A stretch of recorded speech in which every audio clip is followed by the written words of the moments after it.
Hello and welcome. We are here with WNF World Warrior 2020 US West 3 Top 8. I am Mr. Mistopheles, joined by the ever lovable James Chen. How are you doing tonight, Mike?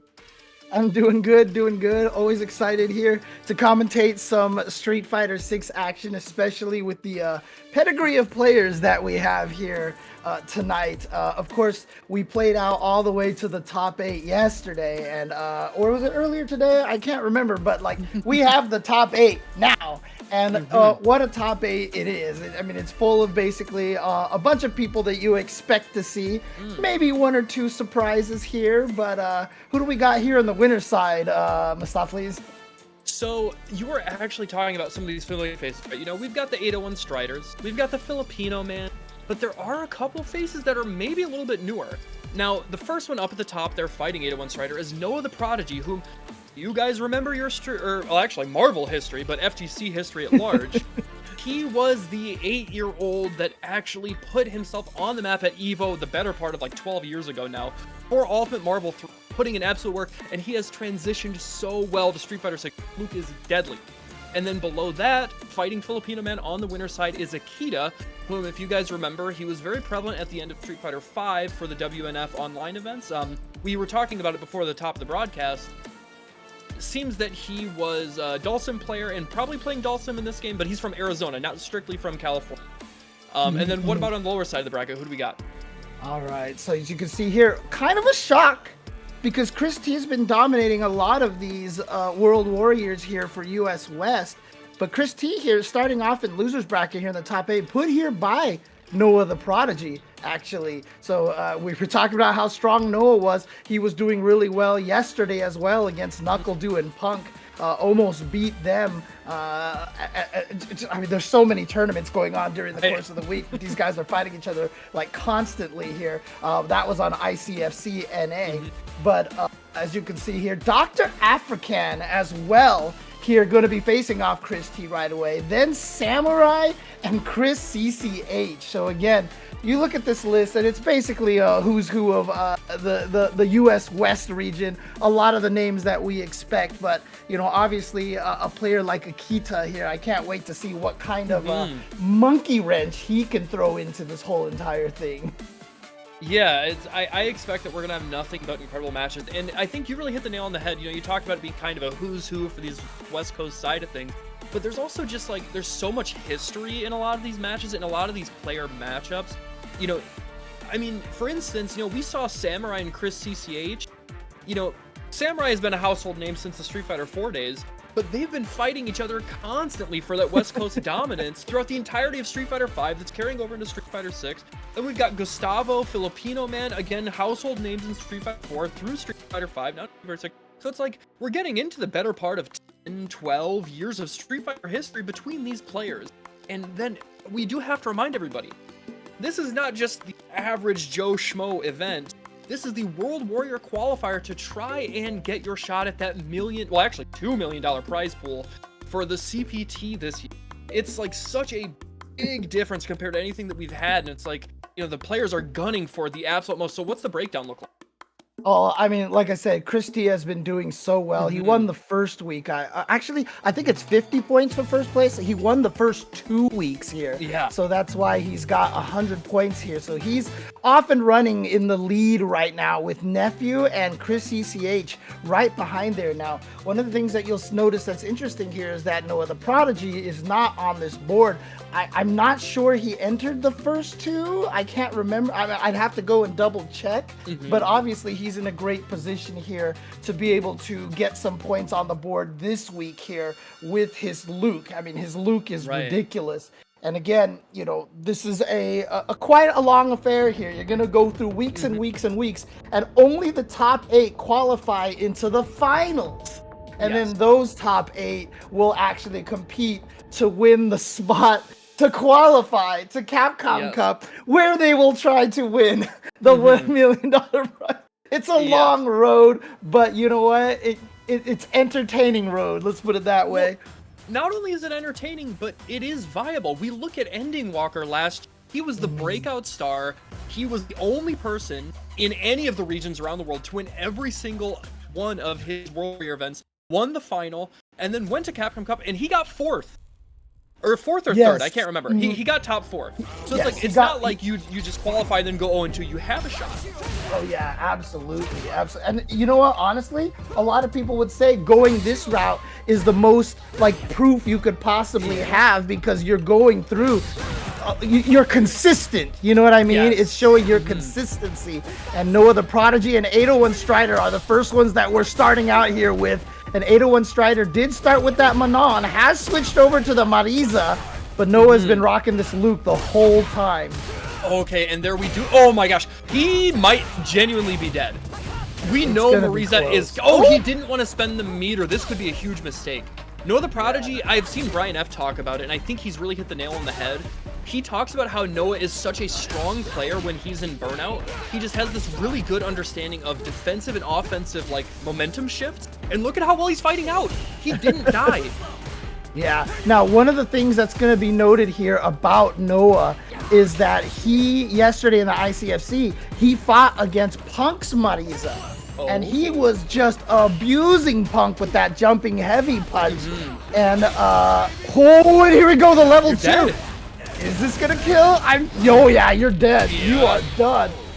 And you know, Punk had a lot of trouble. Punk did eventually come out victor in that matchup here, but Noah had definitely had a lot of practice in that match right there. Now, I have to stop you real quick, James. Did you do that on purpose because Punk's first name is Victor? No, I did not. Okay, well, Did you know not. what, as the master of puns, I have to make sure that, you know, we're on the same page here. But no, I appreciate it regardless. Look, a lot of times I say no pun intended and everyone's like, yeah, right, James, but you can see sometimes, oh, you're right. No, I did it on purpose. Absolutely. I got you. Absolutely. Yeah, there you go. There you go. Okay, so again, and you know something else, Brian F, he's been very astute because he runs into Noah the Prodigy all the time. I watch his, a lot of you haven't watched it, check it out. But he talks about how Noah's not afraid to burn himself out really early in a round because he fights so well out of burnout. And look at this, he's got such a big life lead.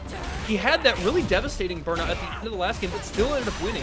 And he's still in a prime position here. Now, will 801 Strider spend it? Yes. Yeah, he's going to make sure he gets the kill. Yeah. Now, what's interesting is that the answer that Punk finally started going to take care of that jumping heavy punch from Luke was the armored Gladius. Yeah. And as you can see, 801 Strider went to that right away, showing, you know, 801 Strider has definitely been putting in a lot more time into this character than Punk has. Already had the answer from the get-go, but didn't stop the jump that time. And even with the extra health on Marisa's side, look at how much damage. That basic jump-in combo, that wasn't even like a stun, that wasn't spending a ton of meter. It's a very basic jump-in combo. That's like, if there is a character that can actually keep up damage-wise with Marisa, it's probably Luke. And did you see, he woke up with a heavy flash knuckle, which basically kind of backswing blowed him. It pulled him back so that Marisa's meaty missed. And he just confirmed that whiff punish of the flash knuckle right into the level 3. That's crazy. Yeah, it's like he's banking on him respecting his wake-up options a little too much, right? That is a really hard read, but with that level 3 behind it, it pays off in a big way. Oh my god, look at the damage, Jesus. I mean, I see Dr. Danny Pham in the chat saying, this damage. I don't know what character he's talking about. Maybe both. Right. Maybe both, because look at this. We have a perfect here from 801 Strider. Yeah, it's a blanket statement. It applies to both. It's, you know, very inclusive language here to make sure that we are treating everybody equally. Both of them can hit like a damn truck. Yeah, and speaking of, there we go. Pound your head. Oh, dude, here we do it again. Oh, my God. How do you live? Like, you're dead. Oh, yeah. Every time I see that, you're just dead, dude. That might be one of the most violent moves in Street Fighter history there. 2 perfects. I count that as a perfect. That's gray health, but it might as well be a double perfect over here for 801 Strider taking game number 2. And in fast fashion, it was like all offense, just all gas, no brakes. He had such a strong lead on the defensive habits. Oh my god. And there we actually see a bit of an adaptation to that armored Gladius you talked about. Yeah. Using that cross up there to make sure that it goes to the other side and actually get the front counter. Actually, that time 801 Strider might have just let go of the charge up a little too early. And here we go, Noah throwing out his first drive impact, testing to see if 801 Strider had it on the mental stack. Obviously did not, and Noah pays the double perfect back with his own perfect. Yeah, he's not afraid to dish it out. And there, that early jump he's just like you talked about, he's abusing that so well because Marisa does struggle in some regards, dealing with good jump damage. Yeah, you'll see a lot of Marisas out there. They've gotten very good at using like jump light kick as their anti-air because they just go air to air that way. Look at this, trying to burn him out. There we go, gets the burnout thanks to a punish counter. And now you've got to hold this pressure. But like you said, Noah's really good at fighting with the burnout. Here we go. Look how aggressive he is. He's not playing defensive at all. Yeah, this might be a young man's game. He's not eight years old anymore, but he's still a kid. He's got that age advantage over Gustavo. Right now, I think it is going to come out in the biggest way possible. That drive rush into the level, more than enough damage. There is 2 games up. There it is, Noah Prodigy again. He's been playing so strong, and he is definitely one of the players to watch right now, even though, like we said, even though he's so young, but he's a veteran, basically, because he's been playing for a long time. And yeah, one of the beautiful things about it, too, is that he's a very confident player as well, because he has all this experience. He's not going to take... He's not gonna waste any time trying to respect the veterans. Let's put it that way. Yeah, I think you hit the nail on the head. If there's anybody willing to let it all hang out, I mean, look at this offense. He's imposing his will against a character like Marisa, who is so dominating, so oppressive. Can't really keep him pinned down or get anything started. Well, I mean, Marisa, one of her biggest weaknesses is always gonna be she has nothing that beats meaty throws, right? Yes. Like her and Honda are always, and now apparently Aki are always gonna have this problem that's just always gonna hurt them. And Luke, you know, despite being, you know, not a crazy mix-up character, still has one of the most oppressive corner games out there. The damage melts like butter. Okay, we see that charged heavy knuckle again. Beats the throw attempt, and now he does have some of an on his side, but quickly beats it back. Oh yeah! Nice! Using the OD Scootum, and that's one of the powers. I mean, look, we talked about how good Noah is in Burnout. Marisa's just really good in Burnout, because she still has ways to answer, you know, drive impacts with Scootums and stuff, so... Yeah, she's definitely a character who can play that. Oh, did he baited it out? Are you serious? Dude, look at, will you spend the level 3? Yes, get a huge life here.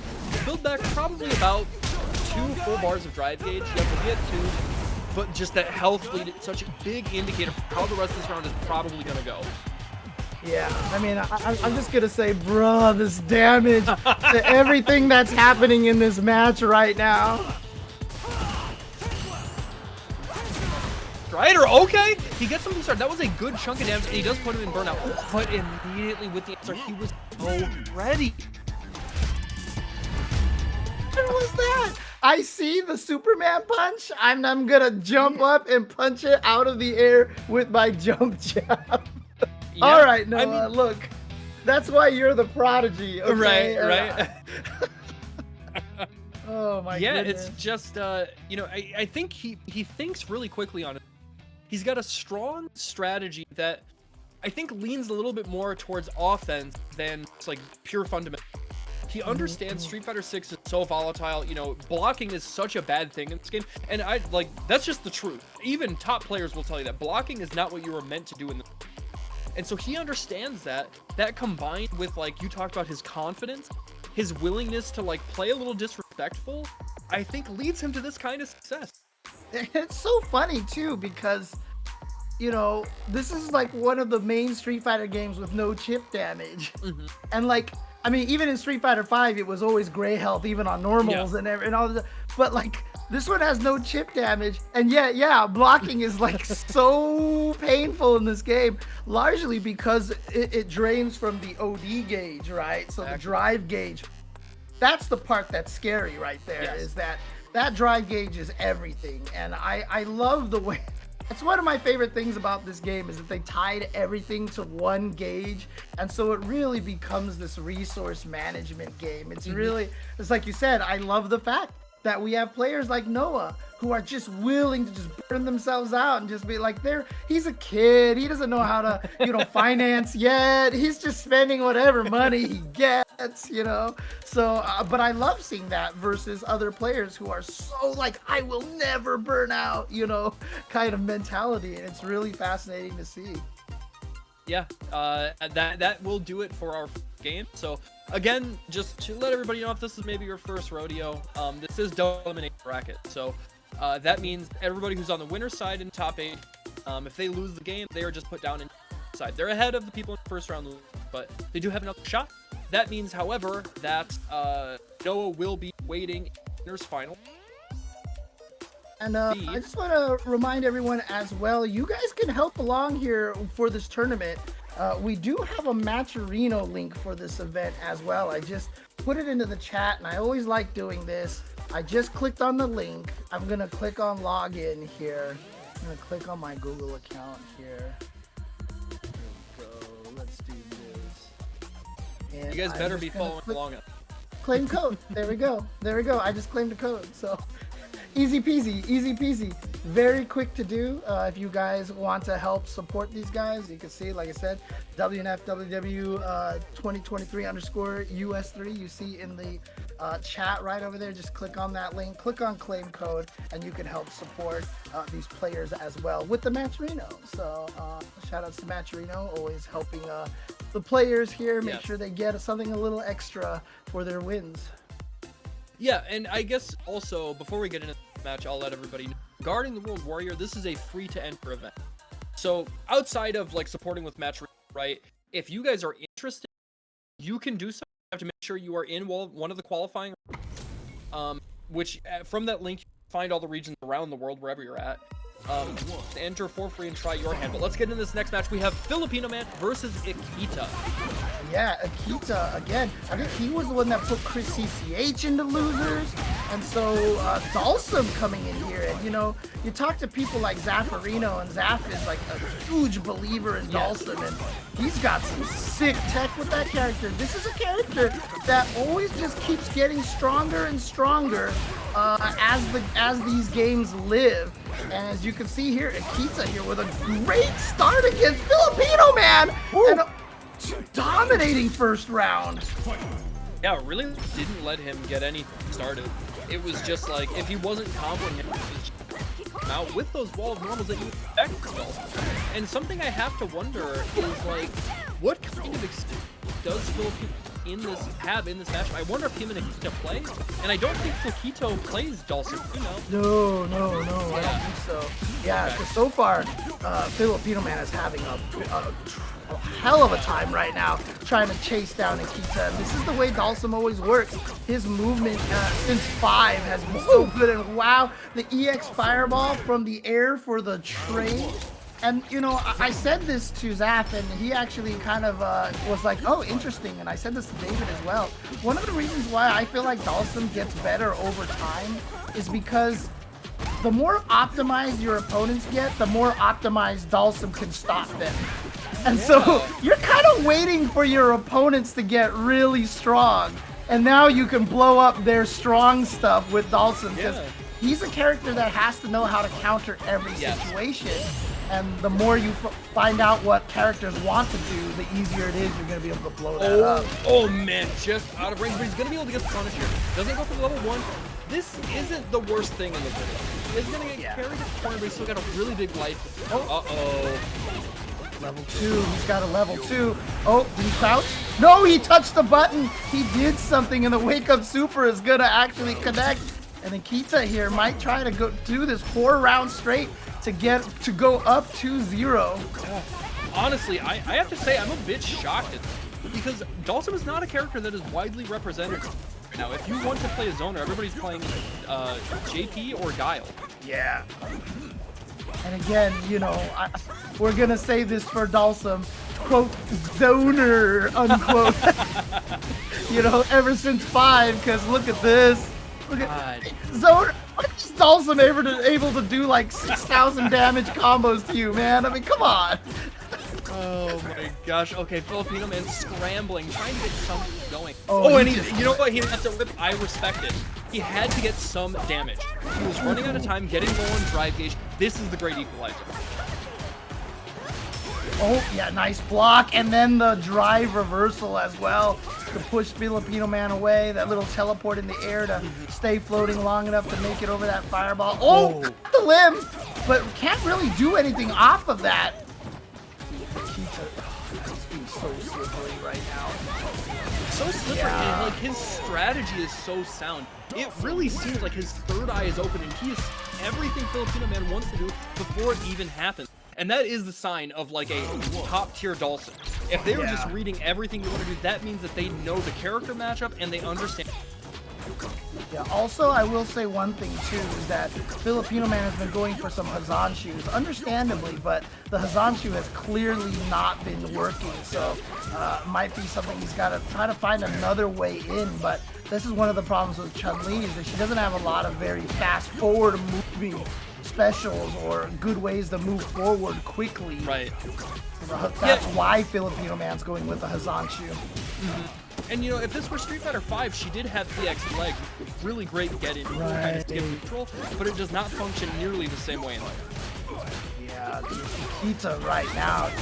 Yeah, again, see that Hazan shoe has just not been paying off here. And I can't believe Chun-Li's fireball literally just dissipated as Akita fell into it. Holy crap. Dude, he's playing 4D chess. It's like, no matter what you do, he has got the there. He has studied the tape. He knows all the. Yeah, and you know what? I mean, to Filipino man's credit here, you know that if he loses this match, if he can't make this crazy comeback, he's going to be like talking to everybody else, and they're all going to be like, all right, who's learning Dawson so we can fight? Because remember, he's also good friends with Chris CCH, and Akita put Chris CCH into losers as well. So if he puts Chris CCH and Filipino man to losers, you know these guys are going to be talking about Dawson. Yeah, the group chat is going to be popping. You're going to see that message for 24 hours straight. You know, people are typing, you know, going to be searching and scouring the internet for any of these. Right now, it's coming in a short time. Oh no, you got caught. Walk forward into the slide. You know, the Dawsons want to do it. Can Akita really take this 6 rounds straight over Filipino man? Or is he finally going to get the kill here? Oh, there we go. But, you know, James, he's not out of the woods yet. The comeback start 1 round at... Yeah, that's true. That's true. We will... Does he have that dog in him? Does he have what it takes to actually try and do a reverse trio against this Dawson that just coming at him from every inch, shutting him down? Okay. Fire. Just... Oh god, wasn't it? Filipino man was really winning the neutral, but he wasn't expecting the low sweep off of the drive rush, and here we go, the reset. No! Combo! Oh yeah, oh my god, but the reactions are so they're already blocked in time! He went for the level 2, not the level 3! He got greedy! And look at how he paid. I don't know what you could have done, because in that situation right there, even if you had that instant button in Filipino man burn couldn't. Just a heads up, you keep cutting in and out. I don't know Mike, like, yeah, you keep cutting in and out to me as well. Oh, I'm cutting in and out as well. Uh-oh, that might be an issue with. Yike. Who? I don't know who's. Oh, both of us are. Okay. We'll talk to production at the back end and try. Okay, yeah, sorry about that, guys. As you know, streaming is a blow up, so we're trying our best. Hang tight. Yeah, it's weird because it might not, because our audio is on Discord, our video is going through something else, but I see Yes. the video stuttering as well as hearing the audio stuttering. So there's something going on here. I have no idea. I can hear you okay now. Can you hear me okay? No. Yeah, it sounds good right now, I think. Okay. Yes, whatever happened. I don't know. But at any rate, that was a hell of a match. Honestly, I'm really impressed. That did mimic kind of what I had seen. Keita, I was telling you beforehand, right, that like I had been fortunate enough to commentate a handful of his matches in Street Fighter V, watch him, see him do incredibly well, and so to see him, this is the first time I'm seeing Street Fighter 6, and it looks like he didn't miss a beat. You know, we saw he's got like 2020 MR or something, and like we actually have an accurate ranking system now where it means something. So you can tell he's the real deal. Again,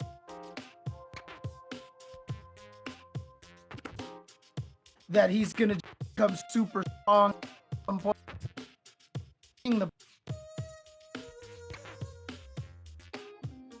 And really, oh, sorry for the audio, guys. Hang tight. see if we.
Fingers crossed. Everything okay? Welcome back. This is the WNF World Warrior 2023 US West 3 Top 8. We are your lovely hosts. Again, as you might remember, I'm Mr. Mistopheles, joined by none other than James Chen. How's everybody doing?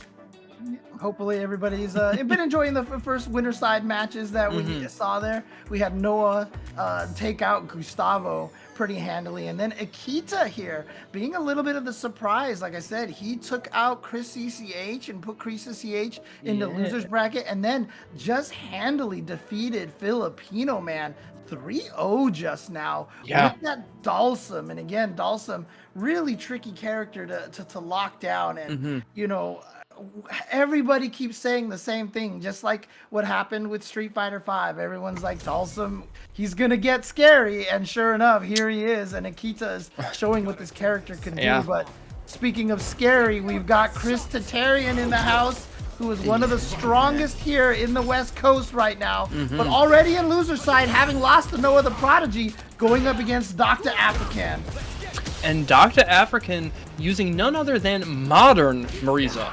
Not classic, modern. He has been really experimenting with this control scheme and making most of it. He is very much a lab monster type of player, lab scientist. So to see him get this far is really interesting. Yeah, and honestly, I mean, Big Bird has even messed with modern Marisa. Like, you know, Shuto was kind of the progenitor of this style, and Big Bird started messing with it, and Big Bird was like, oh. So, you know, he definitely saw some of the strength here that obviously Dr. African sees as well, despite the fact that she's missing things. Like, she doesn't even have her lunge kick at all. But, right. Clearly, that's not something that they're super missing. Oh, dang! Combo, but still gets the throw. Man. Yeah, that was, I gotta say, that got me a little tight. I was like, oh my god, did you just make the biggest mistake? But his confidence pulled through. He reeled it back in, was able to close it out. The first round goes to him. But now we have a big conversion here from Dr. African, putting him all the way into the corner with that Gladius Ender. There's the forward throw, and he's down 45% life. Yeah, I mean, obviously one of the scariest things about Marisa, he might have even taken that fireball on purpose just to get the level 3. But once you have the level 3 there, it's just a one-button reaction to blow through just about everything. So yeah, it gets really scary at this point. Okay, didn't follow up with the drive rush there after the fireball, but he does get the light confirmed there, buffered into the drive rush. Now, I think this is scaled enough, and with Marisa's X, he's not dead. A little bit of life left. Yeah, okay, just pixels. You know, what? Just chip him out, because he was in burnout. So just surprised with the run into DP. All right, and Chris T survives that. Surprised Dr. African didn't see that run and just mash on that level 3 button. Well, you know what I have to imagine? From that range, he was probably worried about fireball. So it's like, you know, trying to divide your attention between those two things. It's the common, you know, the common denominator in Street Fighter 6 is that mental stack. So it's just hard to divide your attention, but... Level 3 would have killed both of them. Yeah, you're not wrong. You're not wrong. Okay, look at this. Chris T playing a little bit more of a zoning game, but I do like the fact that Chris is also playing a little more patient too, knowing that he is going up against a modern player right now. You can't test their reactions as easily on stuff. Look at this damage. Yep, end it with the level 1. Yes, sir. Yes, sir. There it is, another round for Chris T there, hoping to go up 2-1 here. Dr. African has to figure out a way to actually get his offense started. He's been getting caught a little too often in neutral here, and Ken is getting the better of these kind of burst exchanges. Here we go, good corner combo situation now. Stage jump set up, gets the hit. Chris is not, he's just pressing buttons on his wake up, dude. Chris did not want to respect the meaties and the pressure from Dr. African at all. Oh my god, the reaction. Immediately shutting down that Gladius with the level 1 super there, rushing back into the throw, but there's the Scutum answering back, taking his turn. Oh yeah, didn't do anything, so that crouching heavy punch whiff. Smart stuff from Chris, and now Chris has the corner situation.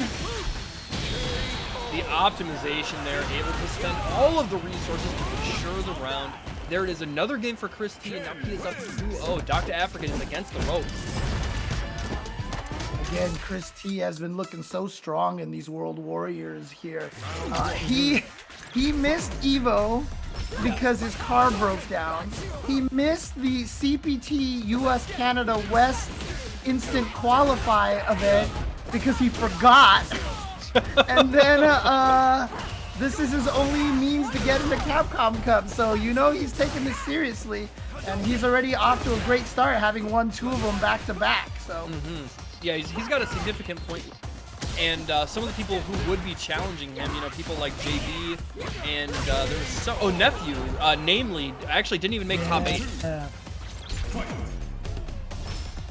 So this is a good chance here for Chris to build up a nice padded lead. But again, even if you build up that lead, that's not necessarily enough, right? That just seeds you in the finals here. And obviously the reason why we do that is so, you know, if you miss the first 2 weeks, you can still get into the top 8 by playing the other ones, you know. So we don't want to rule you out too early. But look at this, Dr. African does put a game on the board. Yep, he's able to get one up, get a little wind in his sails, and with the perfect, no less. But man, okay, right back at you with the Scutum again. And now we're back to the Scutum carrying the fireballs, but immediately shut down. Chris just DP'd 2 phalanxes straight up. His reaction's ridiculous. Not enough hits to get through the armor that time, but what a neutral jump. So he's beaten the phalanx twice just by raw DPing it and then predicting it and neutral jumping and get a big combo. And you know, I think if you're going to fight against a high-level Marisa, you have to have that. You have to show her that she can't do these moves in neutral that are reactable. And then Chris has seen that setup. Dr. African went for no follow-up, and then to go for the meaty command grab off the OD Scutum. And Chris just had a wake-up super in his in Dr. African's face, all ready to go. Match point now for Chris T. Yeah, this is looking bleak. Dr. African really has to figure out a way to actually get something started. Now, the drive rush into the throws is a little bit, but with that added damage scaling, it's hard to keep up. Chris there with the good reaction with the wake up EX to blow up the drive rush standing heavy punch. And whoa, you know what? Yeah, he's been doing that. That's been a strategy. And look at this. Actually, very surprised that Chris burnt himself out to do that, because Chris is one of those players that tries very hard not to burn himself out.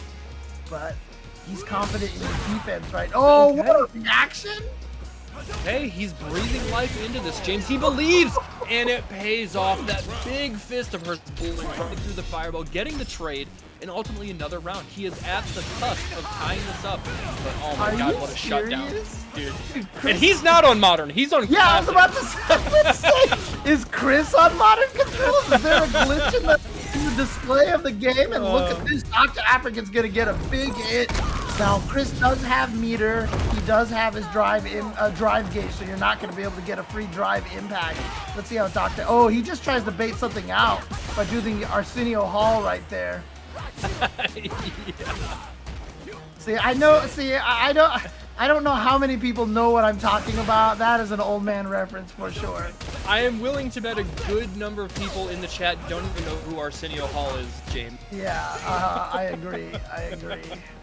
Alright, there it is. This life for Dr. African is huge right now. He cannot afford to squander this. His life literally is on the line, so he needs to make sure he closes this out to live to fight another day. Yeah, I mean, you can't throw the fireball. Oh, the jumping heavy punch. That has such good reach. Oh, no, he mistimed. Yeah. You can't throw the fireball because Dr. African's already shown that he'll just Gladius and trade with it. You see that the only time he can throw it is if he has some plus frames there. Oh, he did it. Oh my god, you are so brave. This is so tense. And then he just committed to the OD Scutum. Hey, parrying the fireball, get a little bit of drive gauge back. Now, how is this going to end? Chris T, if he finds the right hit, it is game over. Yeah, and that's the problem, right? That's why Dr. African doesn't want to do anything. Oh, he got him! He caught him! I don't know what Dr. African was trying to do with the crouching medium kick. Oh, wait. No, not dead. That extra 500 health. Oh boy, and you're burnt out. You gotta watch out for the. Oh! My God! He knew, he believed. He never for a second thought he was out of it, and that is the telltale sign of a top level player. He was not gonna fold it. He wasn't just gonna let it go by the wayside. He understood, as long as I have a pixel, I have life left in me. Yeah, and Chris T had been so good at stopping Phalanx, but Dr. African just sneaking one in there and caught Chris jumping. I'm not sure what Chris was trying to, if he was trying to just jump over it like he did earlier, but maybe was just a little too late and got clipped. Yeah, maybe. Whatever it was, it worked out for Dr. African. Lives to fight another day. And what looked like maybe was going to be a 3-0 suddenly is 2-2. And there is more momentum on Dr. African's side. Yeah, you'll take that trade all day. As long as you're pretty even and healthy here. Oh, okay. Oh Sometimes God. I'll just punch you in the face and I don't need a trade. The way that he has really figured out this range to just make what is essentially his own fireball with the Phalanx, right? Just so deadly. It does so much more damage than his standard. Oh my God. Dr. African left some damage on the table, I feel like. And now he's burned out. This is huge. This is a problem. Look at this corner. Every fireball is so scary now that you got to deal with. I'm surprised he hasn't gone for any Jinrais at this point. You can see Chris just playing so patiently. I love the way he ended that round. He didn't go for all the classic obvious Ken, your opponent is in burnout offense. He just played it very slow, very carefully, and it worked out, and now he's at match point. Oh man, getting that blown up again. There it is, the uppercut to stop. Oh. Phalanx, another OD uppercut, and look at the way the life lead has become almost insurmountable for Dr. African. Well, burned out for Chris right now, so that's definitely a good sign for Dr. African. But again, your offense isn't nerfed when you're in burnout, and so his offense, right, Chris's offense is looking as strong as ever here. This is tense, and he's not committing to the drive impact. She is burnt out. Is he going to test it? Oh man! Oh no, this back throw could be huge. Okay. Yeah, if you do not block a drive impact. Oh, I think he's dead. Oh. No, not quite. This is No, not quite. Yeah, Not quite. not dead because this is modern, right? So yeah, Yes. big time damage code. But he does have the life lead. Yep. Oh my God. Is this gonna go down to a final game, final round? Can Dr. African fight? Oh, he did the Tokido! He just did run overhead into level 3! Oh, caution be damned! He just did it! And there we go. Christie steals that game from Dr. African. What a decision to make. He is built different, and that is that classic West Coast rushdown style RTS. I am going to bet it all here, and it paid off best way for. He is sending Dr. African out of the lives to fight another day. Hopefully try to pad that first place spot for this little bit. All right. Well, good job. I mean, well played by Dr. African. I mean, he was down 0-2. Like you said, it looked like it was just going to be a 3-0 wash right there. Brought it all the way back, almost took it to the final game, final round. At least he got it to that final game. And Chris, you know, was sweating on that one. So, but great job there to Dr. African. And unfortunately, he is out of the tournament. But Chris will be moving on the loser side of the bracket. So. Yes. Good stuff. Yep, that is going to be the side. So from there we have one more, which is the Chris C. Chris CH was Samurai. Yes, the tale is old as time.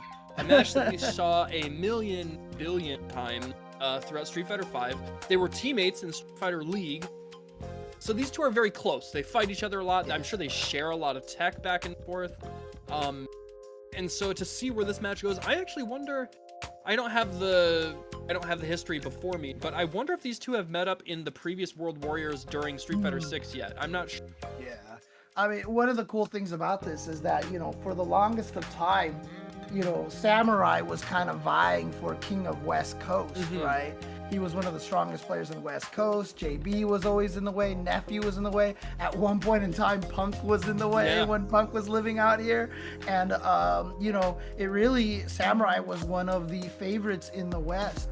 But I feel like Chris CCH kind of vaulted himself in Street Fighter V to the forefront of that, and Chris CCH kind of became the favorite. Now, obviously here with Street Fighter VI, I think with Chris Tacharian back on the scene, Chris Tacharian is largely seen as one of the favorites here all the time. But with Chris CCH and Samurai, you know, it's interesting seeing these two fight here because these two are both players who are, you know, gunning for that best out in the west of the NA region right now. So it's a rivalry, but like you said, they're friends, so it's probably a friendly rivalry here.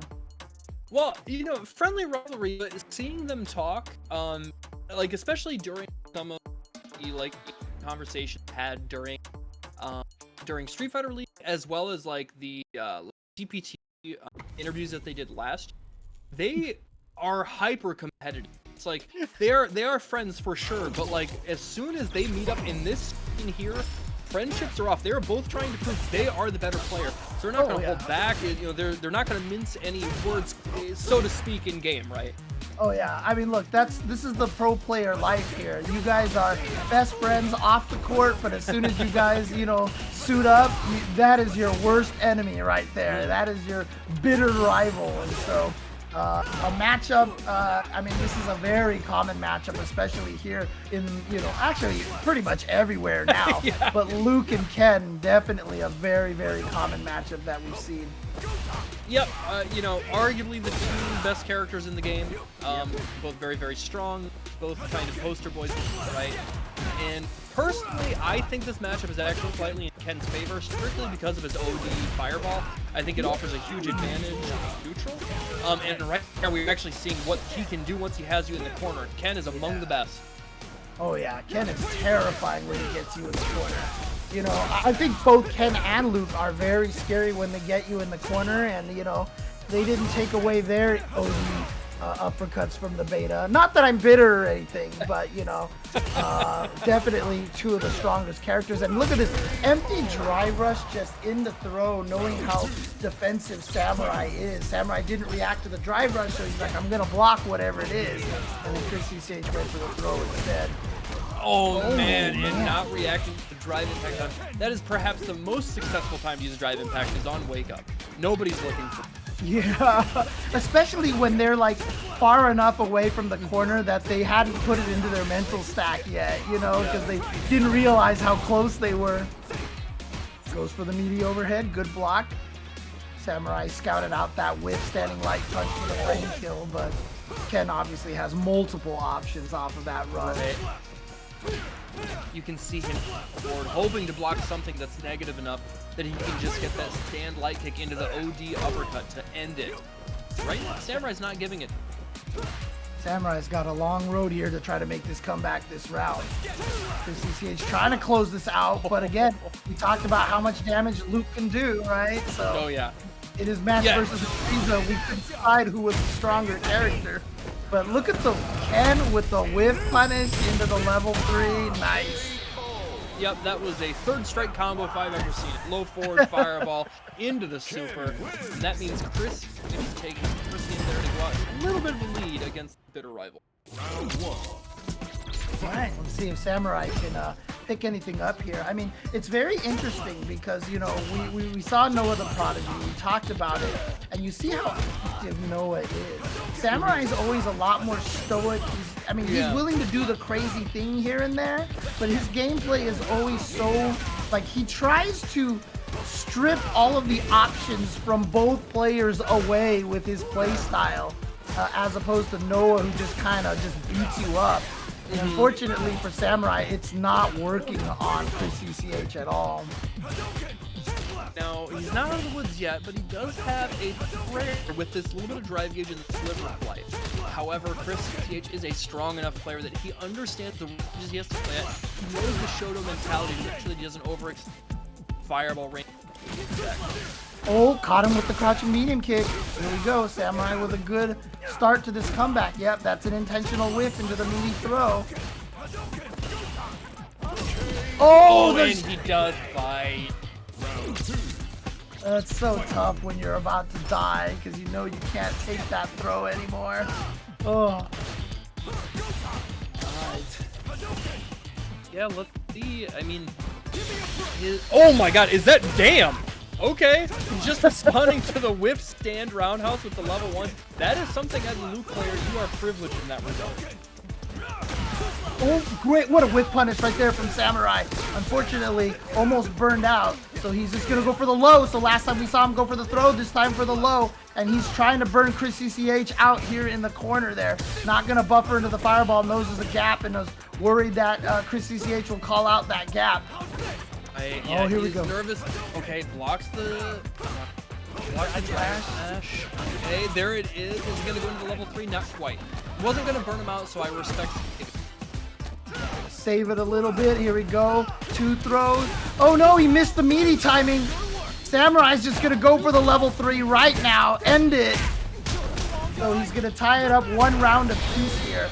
But again, you can see how much work Samurai is putting in. He's gonna have to put in a lot more work here to be able to tie this up 1-1. Immediately drive rushing to the forward throw. Playing a little safe, wondering if maybe a low forward is going to come, maybe the uppercut. Now we're back to jockeying.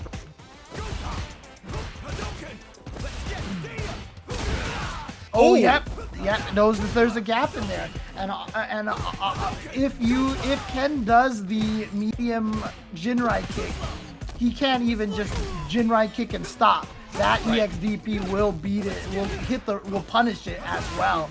So that's a guaranteed ODDP from Samurai. Now he does have a pretty significant life lead. Honestly, the next hit is more than going to do it. You just need to make sure that you can actually land it there, buffering that crouching kick on hit or block. Nice block. Okay. Oh, he got the hit. That's not going to be enough to kill. And Chris CCH sitting on a lot of meter. That critical art, he's going to be able to hit and do at least like 60% damage, but that wouldn't have been barely enough anyway. And Samurai just calmly, again, like I said, you see the way Samurai play. He tries to suck all of your options away from you. You know, he just like, it's like if your options are air, he's just got the vacuum on and he's just trying to create this vacuum space, man. He doesn't want to let you do anything. Yeah, he's very much a control player. Now he does have these moments. I've seen him walk up full to EXDP. I've literally seen him do it. So it's not out of the realm of possibility, but right now he's showing incredible amount of respect for CCH and recognizing the skill that he has there. All right, well, Chris CCH there, after getting auto-corrected by that DP, gets the shimmy, and now the corner position. Oh, didn't auto-correct the DP himself? Let Samurai just jump right out there. Nice! Walks right outside of the range of the crouching medium kick and whip punish it. Tries the shimmy again. Yeah, no such luck there. Now fighting his way out of the corner is Chris CCH. We're back to the midpoint. Again, Samurai just keeps showing that respect. He understands the reactions. He understands the game. He's not going to overextend. This neutral again, and finds the timing with a crouching medium punch. You see that they're being very even here, and I love Samurai. He says, you know what? You spend meter on the drive rush cancel. I drive reversal. I actually come out with a net positive. Oh, he didn't do it again that time. I thought he was going to do it, but maybe he was thinking that Chris CCH was going to bait out the drive reversal that time. Yeah, honestly, that back off for Chris and the respect from Samurai was so important. Chris was literally one. Oh no, he's not going to be able to kill. He wants to get the life lead though. He just wants to get the life lead, so now the onus is on Samurai to do something. Oh, of course, he can't drive impact back.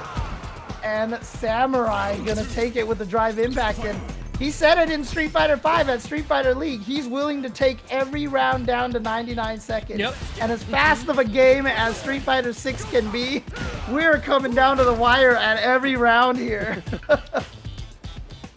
Steady, just like that. But the corner control does belong to Chris CCH. And what a parry. Not quite in range there to actually get a punish off of that left. But you see, trying to respect it, having to cancel there to make it safe. It's twice now that Chris CCH didn't have an autocorrect DP to stop Samurai from just raw jumping out of the corner. Oh, try to bait something out. Goes for the overhead. Nice. Oh, and the OD fireball going right through the sandblast. Here we go. This is an important round here because whoever wins this goes up 2-1. It's the rubber band match. Man, what a strong start from Samurai. Gonna go into level 3 immediately. This will do 60% total, take him down to right about 4 bars of drive gauge. Just a sliver over, and this is such an important momentum shift for him. Hopefully he can close this out and actually go up 2-1. It was really good too because he had spent a lot of meter, obviously. Oh, there it is, that drive reversal again. So that level 3 also made sure they were even on OD gauge. But again, the lead not particularly safe because Chris still has all of his resources too. As you can see here, almost tying it up just like that. Yeah, in the blink of an eye. That's the kind of game this is. Volatile, fast and loose, shooting from the hip. Now, a little bit of lead still on Samurai, setting this huge open. He can't quite kill, I don't quite. Oh, he had the whip punish, but he didn't trigger it. Samurai just got clipped barely right there. Otherwise, that would have been a whip punish and the win. Nice block on the low. And then just the ODDP to rob Chris CCH of those plus frames off of the drive gauge. Smart decision right there because so many people, once they drive rush in, it's autopilot. They block your first move, your plus, you just hit another button again, and Samurai said, you know what? I'm stealing a turn. I know you want to keep your plus frames and pressure, so I'm just going to EXDP here. Nicely done. Oh, man, right back at you. We're starting to see in the later game here, they're starting to see the ODDPs fly. They're not afraid to bust it out and, you know, put a stop to their opponent's pressure because this is where you start developing more of that mental game, more of that Yomi to get deeper into the layer. One of the scary things, though, is that Chris CCH almost burned himself out right away. And you can see right now, definitely playing a lot more loose and fancy-free with his OD gauge than Samurai. But despite all that, he hasn't gone into a deficit again, not letting him get away with that Sandblaster. Okay, is he gonna go for the level 1? That would be... Oh, no. He's got a sliver. This is honestly a really big risk. Okay, getting back a good amount of drive gauge here. And the important thing with Luke, right, is you get to do so much damage with those perfect knuckles without sending drive gauge. But ultimately did not matter. Chris is closing it out with that short. He is trying to have the pendulum swing back onto his side, hoping he can tie it up. Good patience on Chris CCH's side. Good defense at that very end right there. Didn't panic when it looked like Samurai was starting to come back. But Samurai gets the shimmy now. So here we go, big combo, just fireball into DP, sets up the frame, kills into the meaty throw, nice tech from Chris CCH. God, oh no, he forgot to cancel off of that. Yeah, that empty run was a lot of missed damage on the table. He does have the corner control here, no level 3 Samurai, and now he has to worry about getting burnt out. Look at the drive gauges going down.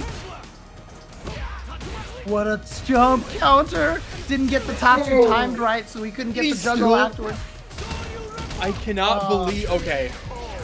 You know what, fair enough, Samurai. I was like, you are getting greedy. I can't believe you didn't kill him, but fair enough. Match point for Samurai over Chris CCH, and we saw Chris CCH in 3rd place on that leaderboard. Samurai, I think, was down in 7th or 8th or something like this. So if he can take out Chris CCH, this is a big deal. And again, just remind everybody, this is loser side. So if you lose, you are out. You're done. You don't get another chance. So this is very much literally do or die. And right now, Chris CCH is on life support as that drop gauge is barely there, getting dwindled down slowly and surely. Ooh, here we go. He jumped over the Sandblast, got the combo over here. This is going to be good damage here. And now Samurai's got to do some work. But again, not really a true life lead because Mikey has all of that resources. If he lands a level 3, it'll just be evened up just like that. Back throw into the corner. This is scary now. Yeah, just trying to get out of this corner situation. You can see Samurai really wants to burn Chris. Actually, he's back off. Oh wow. Okay. This is huge. Now, important to note, he's not in yellow life yet, so that means he doesn't get the critical art version. So it's not going to do as much drive gauge damage, but this life lead is so important. Yeah, he's got 5 bars. He's got a full OD gauge versus 2 blocks from Chris. However, again, Samurai is not one to overextend himself, playing very patiently right now, willing to let Chris CCH get his meter back and slowly whittle this life away, like I said, by just taking away all of your options. Right, backing off, willing to parry, and now he's, yes, just letting Chris, you know, force the issue, but in the worst way. He's forcing the issue because he understands he's running out of time, running out of patience, and Mike is wearing him down. He's playing this really annoying, you know, almost timer scam play style, you know, almost something you would expect of J1, right? And that gets to you. It gets to you, and you know, eventually, you know, if you, no matter how solid you are as a player, you're eventually gonna crack. Mikey understood that till the bitter end. Yeah, again, you know, he said it at Street Fighter League. He's like, I'm willing to take every game down to 99 seconds. And you can see it, right? I mean, that's kind of the strategy. That's what zoners do sometimes. And the way Mikey plays, he doesn't play a zoner, but he plays with this mentality. He's trying to annoy you to death, basically. He's, I mean, like I said, the reason why I use the wording of he's trying to suck the options away from you, because, I mean, it really does feel like he's taking the air out of you like an airbender. You know what I mean? Like he's basically trying to choke you. And when you feel like, I can't do anything, I can't drive rush, I can't do it, like you get frustrated, and that's what Samurai tries to do with you, and it's very intentional too. It's very intentional. And like it's also like, not to be understated, there's an art. You know, it's not you might see somebody playing like that and it's like, oh, I can do that. I can just throw fireballs, I can uppercut when they jump, I can stop the dash, whatever. But it's like, learning how to play that way, it takes a certain skill set of like understand character matchups, understand your character's strengths, what they do best, and applying that in a way that I think you really hit the nail on the head, just suffocates your opponent, just asphyxiates. And you got to know your opponents as well too, right? Yes. You got to be careful because some of them do have that ability to fight that out, and I think, you know, that's one of the reasons why, like during Street Fighter League, obviously Samurai and Punk had kind of a fun rivalry in the Street Fighter leagues and such. But the thing about it is, Punk kind of likes that game too. Like if you boil it down just to pure footsies, I mean, Punk is one of those players that wants to play that. So when Mikey tries to distill the game down to just, oh, we can only hit crouching medium kick, and that's like it. Like Punk can handle that. Now, obviously, Chris CCH, very strong player as well, is going to be able to handle it. But I just felt like in this particular instance, Mikey kind of got the upper hand and maybe kind of gave Chris a little bit of frustration. I mean, he just rated, so if he's in the chat and he can confirm or not, or if he's like, shut up, James, I had no frustration at all. He just outplayed me in good games. Cool as a cucumber. You don't know what you're talking about. I wasn't salty. I wasn't frustrated. I've never been that. GG's to Chris, though. What do you think CCH stands for, right? It's cool cucumber human, right? I mean, that's just all it is. So how could I not have seen that? You've opened my eyes. And now everybody in the chat is wiser, and they where that. Thank you. Before we get into the next match, I do want to take a quick second to remind you guys about the Matcherino. !Matcherino in the chat. We'll link in there. You know the drill. You've watched a tournament or two. You know that you can hit that big gold contribute button up at the top, and from there it will ask you to sign in to a social media account, whether that's Twitter, Twitch, Google account, Facebook, whatever it is. Pick your poison, and you can give literally free money to these players. All you have to do is claim the code. There are sponsor requests, or if you're feeling generous enough, in fact, donate directly. But anything and everything helps. Lurker Spine there with $10 donation directly. So shout outs to Lurker Spine. Only 40 codes left, as Lurker Spine says in the chat as well. So you know, I haven't done mine. Let's get these codes in here. And again, you know, it's more than just, hey, support these players here for this tournament now. By creating yourself a Matcherino account to be able to do this, you're supporting so many events. I mean, every event, the ICFCs, the can openers, etc., they're all running the Matcherinos. You can help contribute to all these events, and it takes nothing except for having a login account. You could use Google, you could use Facebook, you could use BattleNet if you want to log into Matcherino here. Only use one account though, so don't log into all of them. Only just one account, okay? But it costs you nothing, and like I said, it's not just for this tournament. It's to support all the tournaments that use Matcherino. Yep. And just to remind you guys, we are here with WNF World Warrior 2023 US 3. That is where you are watching. So if you have not, please be sure to follow them on their respective channels, on Twitter, all that stuff to make sure you are up to date. Whether you want to compete or watch, whatever it is, that is your stop shop. There you've got the schedule coming up. For Canada West, US West, that's what we're going to be running with for the next few months until we get to the final. That being said, we will have more matches for you right after the breaks. Please stay tuned, go get some snacks, rehydrate, use the bathroom, whatever you got to do, but be back here sharp because we are not done.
Welcome back, everybody, here to World Warrior week number three. I can't count. For US West NA. We have already gone through a bunch of the matches here, and of course, I am joined by Mr. Mustapheles. What do you think of the matches so far?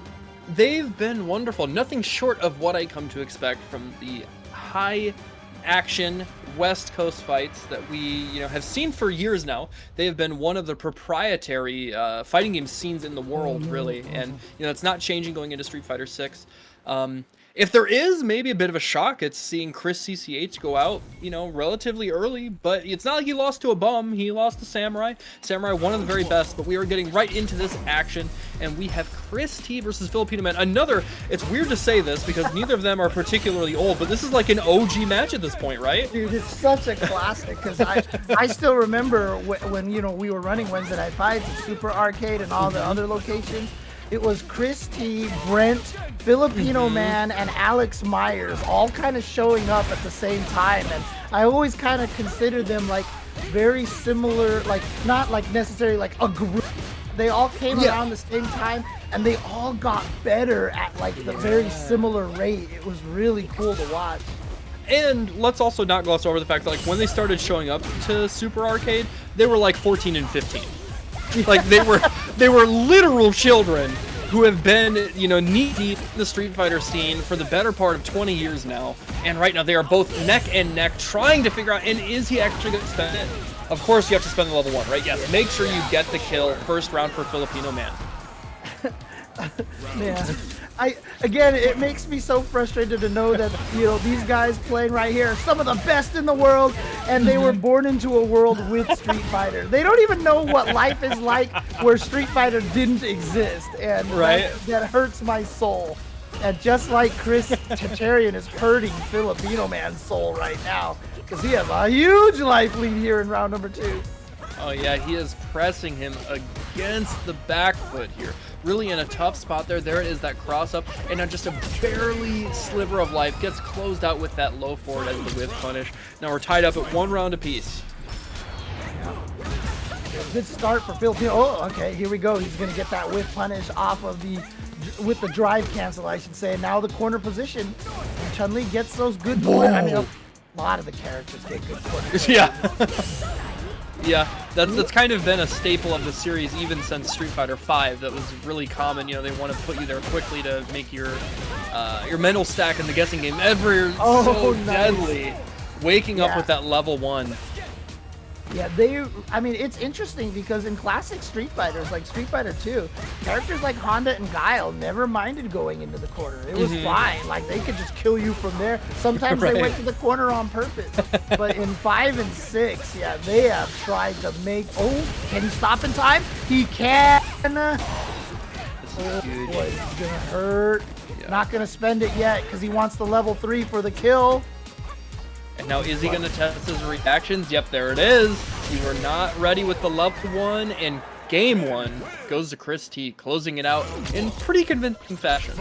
Yeah, but again, it's just once you're in that corner situation, because someone wants to drive impact you, you're like pumping the controller, and then they don't drive impact, and you're like, they didn't do it, and then they do, and you're like, oh no! And yeah, it's one of the most nerve-wracking situations ever, I think. Sweating bullets. Okay, here it is, that big OD SBK from Filipino Man. And huge life lead here. Is he going to be able to close this out? He needs it. He wants to stop this momentum, but there it is. Put him back into the corner. There is the heavy uppercut. Now this control maybe is going back in Chris T's favor. Oh, whoa, just got hit by the fireball. I don't know what Chris was trying to do. Okay.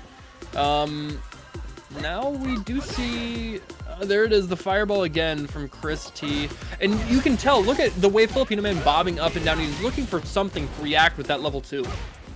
Oh, tried to bait out a throw attempt right there. And that was high enough that Filipino Man does indeed get the punish parry back throw. Corner situation here. Nice punish off the Jinrai kicks. Actually, that might not have been a punish because I think that was still -5. Oh man, there it is again. Oh, but he did a little too early. Right back at you. All these perfect parries put him into the corner. takes the Oki instead of the damage. All right, trying to bait out something. No biting from Filipino Man. The defense right now. We clip, and look at this. Filipino Man busts out with the wake up EX. Back throw here, and just backs away. Backs away and gets under this time. He should be able to finish it off here with the super. There it is, and didn't have to go for the level 2, but you know what? Just make sure. Yeah, you know, why not, right? You're up around anyways. You want to guarantee the most amount of damage you can. You don't want to leave any stone unturned. It's the smart choice. Now we're tied up 1 game apiece here. Both of them fighting in this middle position of the screen, trying to figure out who can actually get the start. Yeah, I think it's supposed to be a fireball. Yeah, that definitely wasn't the stance follow-up that he wanted right there. Now, oh, he tried to get cheeky there. Wake up, tried to get the air legs to blow up a throw attempt, but Chris wasn't even trying to throw at all. Trying to fight out of the corner here, but you're in such a life deficit right now. And what happened to his life? It just melted so quickly, and those spacing traps set up there off of the fireball. I really love that conditioning from Chris T. He's been throwing these regular fireballs from a range where finally when he does do the OD one, he recovers in time to actually punish with his own drive impact. Here we go. Filipino Man getting the hit. Oh, yeah, the tots are just dodging right there and not going to get the wall splat because that actually comboed. However, has the corner position still. Wake up super from Filipino Man. Gonna get himself out of here a little bit. Yeah, he got a little bit of space, but now his back is right back against the rope. They're going in with that punish counter forward heavy kick and actually gets the side switch. Yeah, that's big. And no meter spent from Filipino Man there. Trying to save perhaps. Oh goodness. You're He's gonna dead. keep this full critical art. And yeah, sit down. Shut up. Yeah, this is gonna go up 2-1. Jeez. And that's all because he got a little greedy with his meter, which, you know, I don't exactly blame him for, but if there is a character that you do not want to leave alive, it is Ken. That OD fireball into the drive rush is such a deadly combo. I know. Not sure why you committed to the bird kick, but he's gonna get taken towards the corner here. Yep. Beats the neutral jump. Oh, that jump wasn't fast enough. Yeah, I thought it was too. Luckily, Chris T was able to recover in time. No punish, but at least he didn't get a punish or didn't get punished himself. You know, every time I see Chun-Li land that far heavy punch, you know, I'm so used to Street Fighter 5, and then she combos into the stance, and I'm like, what? You know? Oh man. Glad she didn't have that in 5. Oh my God, please! I don't even want to imagine. Jumping heavy punch from Ken. That button. I mean, I think that button is only maybe outdone, only rivaled by Luke's jumping heavy punch. But that's the second time Chris has had that ready for that meaty Hazanshu setup. I mean, we got to be honest, James. He's had that all night. We saw that in the 801, or not the 801 Strider, the Dr. African match. Yeah. He was using that level 1 constantly to shut down these like forward advancing specials. And you know, Filipino Man just did stance into the punch slide again, and it did land. I'm wondering if there is a mix-up there that I'm just not aware of that he's going for. Oh no, Dragon Lash, that's gonna do it right there, and Chris is gonna win it 3-1. Yeah, pretty convincing win there. You could tell that he was very comfortable in that matchup. And you know, if I had to guess between Filipino Man and Ricky, like I'm sure Chris is very comfortable in that match. Doesn't, you know, not getting caught off guard. And you know, if we're just being honest, I think Ken is probably a better character. I do think Chun is very strong, if even a bit underrepresented. We don't see her a lot, but Ken is just, you know, undisputed, very, very strong top tier character. Look, I know I'm biased because I hate fighting Ken, but I have him as the top. He's there by himself in his own tier. I think Ken, I mean, look, Ken clearly has weaknesses, right? He has a couple of weaknesses here and there if you're really looking out for stuff. I mean, you could see why a lot of the top players who use Ken don't use Jinrai kicks because there is a lot of weaknesses with those things. But Ken's tool set, he just has... The best way that I describe Ken is that he just has the ability to win. Whenever you're down or in any situation, there's just something that he has that sets him up into an easy level 3 confirm, into a side switch, into a good mix-up. He just has really good tools, not like oppressive, but they all lead into each other, and he can get out on defense, etc. He just is a strong character and has the ability to win for good players. You know, that's the thing. So I couldn't have said it better. I think you summarized that super well. That being said, we will be getting into our next match shortly, but I do want to remind you guys one more time, you see the match Reno command in the chat, just to let everybody know that it's still up. I'm sure we still have codes, literally free money. Oh, we're up to 35 bucks now. Hey, thanks. That means we probably got a couple more donations. 28 codes left here for you guys. Yeah, we got a $20 donation from Zilings Xie. I don't know the accents. I can't pronounce it correctly just based off of the pinging translation here, but it's Ziling Xie. So with the $20, thank you very much. Appreciate that. Yeah, thank you to everybody who's donated, everybody who's used the codes. It is because of y'all that we get to actually give these players a little bit of something for the wonderful show they're putting on. You know, you guys get to watch some badass Street Fighter, get to, you know, see this wonderful cast of characters, and get to them put on by the very best that the West Coast has to offer. And they maybe, you know, get to get some Chipotle from Uber Eats, you know, maybe hit up their favorite Mexican spot, whatever it is. But thank you guys so much. Please continue supporting. And also keep letting people know that they should be in here watching this. We've got more good matches. Yeah, and I always say, like, I feel like this should be Matcherino's tagline or something like that. But every time I try to, you know, convince people to go click those buttons and donate monies, I always say, are you not entertained? Are you not entertained? I mean, come on. We've got great matches. Hope you guys are having a lot of fun watching these. And 801 Strider going up against Samurai. Here we go. Yeah, again, loser's side. So whoever does not win will be banished to the fridge to make a lonely late night sandwich. You don't want to be that guy. You want to be in the bracket as deep as possible to make sure you can get the lion's share of the points. And remember, 801 Strider just lost to Noah the Prodigy's loot. So Samurai probably was watching that, probably has a little bit of intel. Yeah. See what he decides to do. You know, fundamentally, two very, very different play styles. We've already seen, you know, Samurai very willing to play at a snail's pace, really chip away at your morale and your kind of like mental fortitude, whereas Noah's willing to burn out in the first 5 seconds and just, you know, bank on the fact he's going to hit you once and it's going to pay off. That's up the safe jump. Not sure what Samurai was trying to go for. He just got hit. Maybe he tried to do a perfect parry to stop the safe jump setup and just did it too late or something. But yeah, that comeback from 801 Strider off of that nice little sequence right there almost felt like Samurai just stopped blocking. It was so weird. Yeah. All right, fishing with the low forward, no such luck. Trade there. I like the attempt from Gustavo trying to get the trade combo from the frame advantage, but didn't work out in his favor, but still a big life lead here. I'm just gonna totally aside right here. I see Unconditional One in the chat. I always joke that everybody who wants Makoto to be in the game either plays Makoto or never played Third Strike. Yeah, right? You don't understand the horrors you might be speaking into the universe. Hearts to Unconditional One in the chat. Yeah. Oh my, you're dead. Oh yeah, that's all it takes. You died.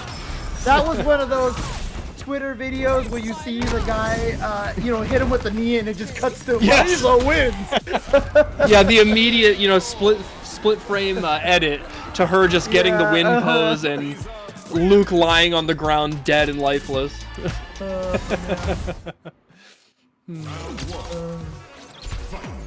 All right, so Strider goes up a game there.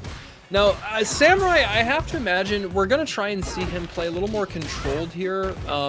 You know, trying to play at a range where he doesn't really have to deal with those, like, longer range specials from Gustavo. You know, we saw that success from Chris T, right? Being able to interrupt them with uppercut super, and I would hope that Samurai wants to try and emulate that. He blocked the phalanx just in time. A trade knockdown. That's great for Mariza, because her drive rush isn't talked about enough when people talk about some of the best drive rushes in the game. Mariza's drive rush is crazy because it doesn't stop. Yes. It keeps going if you let it go, and then you pair that up with that heavy punch right there, and it's just like that drive rush is so terrifying to deal with. And then next, oh man, Samurai gonna be able to close out. Yes, you have to go for the level 2. Do not keep her alive. Now, what I was gonna say is like the next layer, right? You're talking about using the drive rush into the heavy punch, but then the next layer is you start throwing in the scutum to mix it up, and then from there you stop it short and you go with the stand medium punch, which has virtually no hurt box. You know, there are all these layers to her offense, and that's why we've seen players like Big Bird just dominate with her. Oh yeah. Lanes plus frames using the armor afterwards. There we go. And now the shimmy off of that. So another layer off of that, and now fakes the safe jump to just go for the empty throw. God. Scoots him command grab, and one more hit. I mean, this is what Marisa can do to you. And again, one of the nice things is you can't take that drive gauge with you into the next round. So spend it. Go for those EXDBs. Work on that comeback. It's gonna happen, but you know, still, you gotta try. Yeah, you have to believe. That's part of becoming a better fighting game player, is never counting yourself out, right? Okay, there it is. We see 801 Strider already cornered, but willing to fight himself out, and having those armored specials and normals really helps Marisa do that. Oh no! He jabbed him and then just got tossed backwards into the corner. And when you're in the corner against Marisa, things do not go well. Is he dead? No. Okay, no. He's gonna live. He's gonna live. I think he could have maybe killed if he had like a super optimal combo with spending all of his drive gauge, but he didn't want to risk it, right? Just get the life lead, keep your drive gauge for defense. I get it. Yeah, and one of the other problems too was that Samurai did have a lot of meter. If he didn't have any meter, then that would have been a KO situation practically with the drive. Actually, he didn't have him burned out either, but burns himself out and burns out Samurai with the drive reversal, but nicely done right there. Just checks the charge flash knuckle, and Gustavo looking really strong here against Samurai. He's like, I don't want to lose to another Luke, okay? I'm sick of this. Yeah, and we do have to harken back to what we talked about, right? This is a difference in play style. It really looks like Mikey is sticking to his style. I'm not gonna say that he didn't pay attention to what Noah did, but maybe he just doesn't feel comfortable playing that way, or I'm not sure what it is, but it's such a drastic style, and you can tell Strider is so much more comfortable in this match. Yeah, but it's interesting because Samurai plays much slower, and I think that actually plays the 801 Strider's favor. Yes. And Samurai's actually been playing a little more aggressive this round, and he did have kind of a life lead, but Marisa just punched you a couple of times, and it just all went away. Yeah, do you ever really have a life lead against Marisa? Hey, no, yeah, until she's dead. It's almost kind of like how G was early in Street Fighter V, right? Oh, the double shimmy! Yeah, and probably not even intentionally disrespectful, but it certainly looks that way. Oh yeah. When you get double, triple shimmied, it feels disrespectful, but it's a good strategy. It's a great strategy. So. All right, again, Samurai back against the wall here, and Strider just oppressing him. There is those charged heavy, the charged heavy normals that get that armor, and now look at this. Safe jump setup, yep. Turns that into a safe. No, it actually just goes for the damage. Interesting. Off of a perfect pair, you're not going to get much damage off of that. But, here we're going to go into the level 3. Yeah, you got to do this. You got to drain this 60% health right here from... Actually, he's not in the yellow, so that's basically only going to be 50% here. Oh, just counter poke. I saw a meme today that was like, I think so on point. It showed Marisa's it was just like, the character illustration of her like posing doing stand medium punch, and somebody remarked on it saying it was the best reversal in the game. And I just don't know that there has ever been a truer sentence uttered in all of Street Fighter 6. The hitbox hurtbox ratio on that move is crazy, and there's a reason why every Marisa, whether it is somebody who is Diamond or 801 Strider or Big Bird, is willing to wake up with it time and time and time again. It's a damn good button.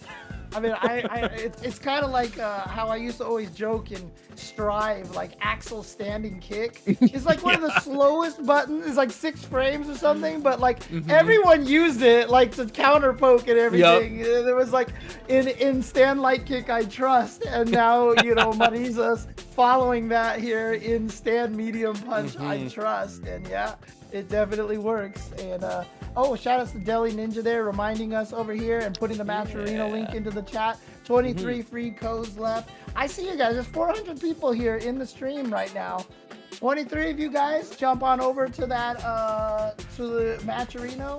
Click on that link. Donate some code. We see Lee Rod and Crash FTC, Imposer, Nelson R, MTL Reggie, Aya Tiena, John, just John. And Deli Ninja himself, Ivan Ramones, just also use the code. So guys, jump on over there, claim your code, and I'll read your handle out here live on stream. Yeah, thank you guys so much. Your support means the world to us. And again, I do also want to take a moment to just like thank Matcherino. They have been like the pillar and stalwart supporter of the FGC during this like kind of new online era, right? You know, starting during the pandemic, they have been like the lifeblood of making sure people get paid, making sure these tournaments are supported. But I cannot go further without talking about the fact that we are getting into our winners finals, the match we have been waiting for. Noah the Prodigy versus Akita, and both these players have been playing lights out all night. Yeah, Akita, I mean, I don't want to say coming from nowhere, but clearly not someone that's on a lot of players' radar, especially using a Dhalsim. And the way that he was using Dhalsim earlier was crazy. Now, the thing about it is, Noah's kind of nuts. Yeah. So let's see if Akita can calm that down. Oh man, oh, and there it is. That's such a strong option to have in this game. That kind of dive kick, or you know, like the instant air jump approach for a special to beat the throw. Very, very strong. Man, I gotta tell you, getting anti-aired by back medium punch and landing in Yoga Flame and having to block that is one of the most frustrating things, dude. You just gotta hold that, and just like Noah says, you gotta hold this drive impact because I got my gauge back. You don't have yours, so there we go. Hey, trying to drive rush in, no such luck. All right, and now we see Akita playing this long-range game, but how long is it going to last? Noah has such this bulldog offense. Oh my god, that was such a weird cross-up. Yeah, this Dhalsim color, Deli Ninja, this is the Champion Edition color of Dhalsim. This is how he looked in Champion Edition. It was one of my favorite Dhalsim colors. I love this one. Dude, he has those. He has those. I like, again, I'm telling you, watch a Brian F stream when these guys run into each other. It's like the tiniest thing. He reacts every time. It's right, Bubblicious Dhalsim. Yeah, Steve I knows. That great flavor Bubblicious, dude. Oh, man. All right, not quite building up level 2 here, but the overhead is going to do it. He will build level 2. He's not dead. Barely alive. Think so? Yeah. Think so? Okay. See, that's why I asked, because I'm never right on that one. See? There's a reason you made it into the game, James. I was so stoked they let me put that in there. Yes, Is it gonna kill? Because I thought that, I really honestly thought they were gonna make me sanitize it. Like, is it going to KO? No, yeah, they're just like, lame. yeah, say whatever you want, dude. Whatever, it's all good. I was like, nice. Oh, trying to go for the overhead again. Yeah. Nice. Oh, shout outs to Mortzy. I see Mortzy in the chat. I'm sure Mortzy is pretty excited for Aki coming out in a week, so. Oh man, okay, not quite in range. Yep, just resetting with that heavy knuckle, just getting a little bit of blockage. And he's willing to parry all this, and look at the perfect parry into the drive rush punish. And now again, just willing to basically burn himself out because he understands if he has that offensive pressure, it can win him rounds in an instant. I gotta start trying to perfect parry those buttons more often, dude. Like, I didn't realize you can get like full drive rush punishes off of that. Oh my god. Alright. Oh, he didn't believe. Alright. Oh, trying to chase him down, but Akita ready for the defensive option. Nice. I like that option right there. It did burn himself out, but Dhalsim is better burned out at this situation at full screen than Luke is. But you can see Noah's just trying to kill the time right now. And he has to make sure he doesn't get hit by a fireball. Yeah, that's just... Oh, it still worked because he teleported too early. He had the punish right there, but he was too low. Oh, I can't believe that jab hit. He could still lose this. Oh yeah, absolutely, absolutely. Oh, he's just never out, and he burns him. Yeah. Dang, reach out and touch someone right there, dude. That was from downtown. Nice. Okay, there it is again. Another drive rush, already down to below 3 bars of drive gauge. Now, but Nis getting it back, parrying here, and now he has the corner position. Look at how this has shifted in his favor. Noah is absolutely crazy. I always joke it's because when you're young, you don't know danger yet. You know, you have no self-preservation kicking yet. So nice there it drill is. Below the throw. Nice bait. The shimmy, the dolphin version of the shimmy. Gonna be big damage here and empty his gauge out. And he get Noah does have 2 bars, so you can't drive impact him for free yet. And we've already seen him react to limbs with level 1 super. You don't get a free win here, despite the he can kill. That was enough. I didn't know if that kick was gonna kill, but it did enough. And Akita ties it up 1-1 with the Dulcim. Showing his stuff. I love this. Yeah, it's been a great set.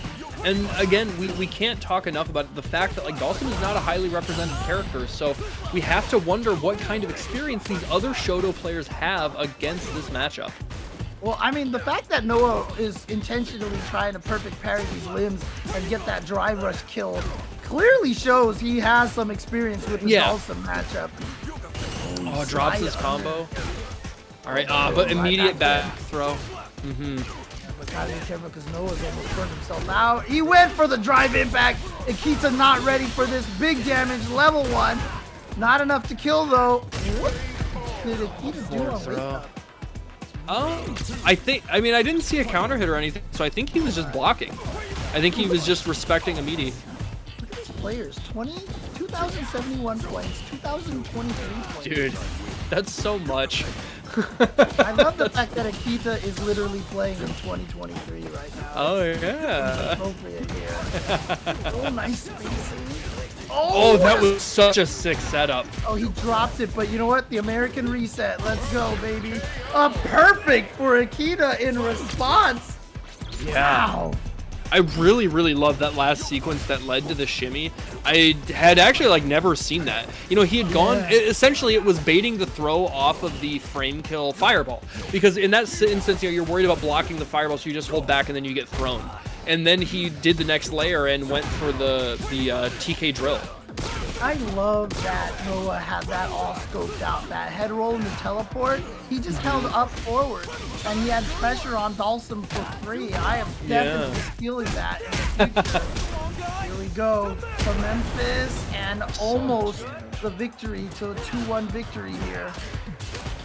Oh, he tries to slide out. Okay, there's the back throw. Now he is living on a prayer. He's got a bunch of drive gauge and he has critical art. So with the right combo, oh man. I actually like this for Akita. I think this is a good position for him. Yeah, with the burnout from Luke, he just has to make sure that he can try to get some pressure going. That's going to be able to get through all the stuff he's doing. Hasn't teleported yet. Yep. Still applying pressure. But now he burnt himself out. He tried to throw, but was too far. Oh, that hurts. Yeah, he was really like all in on that shimmy. He recognized that he had to make some sort of comeback, but he didn't really have a contingency plan for that not working. And then when he was in burnout, it was basically GG's. Yeah. Like you said, Noah's so good. Well, I mean, like you said, that Brian F said that Noah's so good at playing with the burnout, you know, that he's just not scared at all. And it's really a testament just to how strong of a character Luke is, that when he's in burnout, he just still has so much dangerous tools. Low on drive gauge again, but he doesn't care. Now he's able to get some back here with these block strings, even getting some hits. Now getting the life lead here is Noah the Prodigy. With the corner control, this round is looking good for him. Big checks, and I love that. Keep him in the corner. Yeah, the neutral jump, prevent him from jumping away. And like I said, Luke's corner pressure is really scary. So good. Oh, what a read! And Noah didn't have, well, reaction. Noah didn't have the level 3 to cancel out of that. Right. Oh, good reaction. Yeah, Noah loves cross up into neutral jump. Oh my God! Talk about reactions. James, did you see that? I hate young people with reactions. I hate young people with reactions. You're so envious.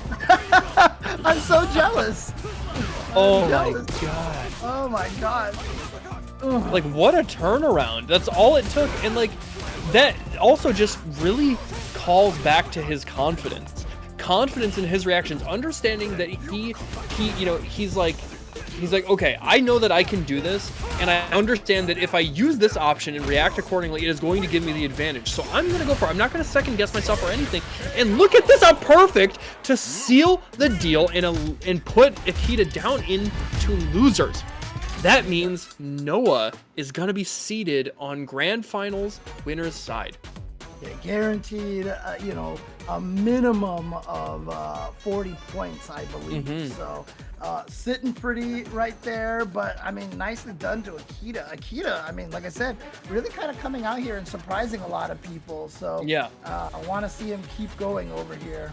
But Noah the Prodigy right now, showing why people consider him why he called himself the Prodigy.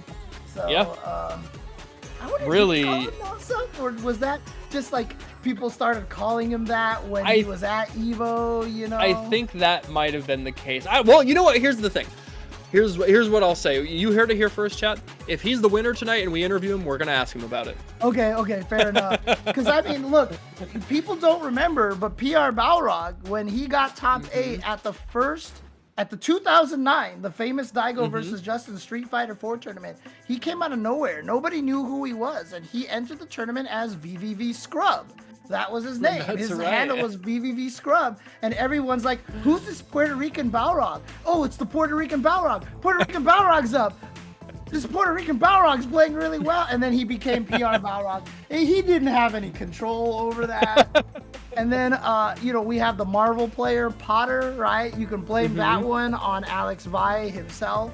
He kept calling him Harry Potter because he had the glasses. I didn't know that. Kid. Yeah, and like Peter, the Potter, his real name, Pedro, his real name, he's like, I want to be known as Robust. And like he literally entered MVC2 at and Evo nobody called him that as Robust, and I was running the bracket, and I was like, Robust. Robust? And he runs up, he's like, that's me. I'm like, oh, it's you? And I crossed it out and wrote Potter, and he was just like, love that, man, like he couldn't get away from it. Yeah, so right. You can blame Vi for that one, dude, because community's too strong. All right, so just want to remind everybody again, you are watching this on the WNF channel. And this is the World Warrior part of the Pro Tour. Again, this is a circuit of 5 events leading up to a final, where if you win that final, you can then punch your ticket to qualify for Capcom Cup. So if you see there, you have the schedules. You'll know where to find it, twitch.tv/leveluplive if you haven't done it already. Make sure to follow. Don't be caught lacking. You want to keep up with all the action here, whether that is for Canada West or US West. And of course, the finals will be culminating at the middle point of November. So make sure to keep track of everything. Sign up for your respective events if that is where they are occurring. And hang tight, guys. We are going to go to a break. We'll be back in about 3 minutes. So get your snacks, go to the bathroom, beverages, rehydrate, all that good stuff. And we will see you here in just a few minutes.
Hey, welcome back. And again, if you have not been paying attention, first of all, you're messing up. What are you doing?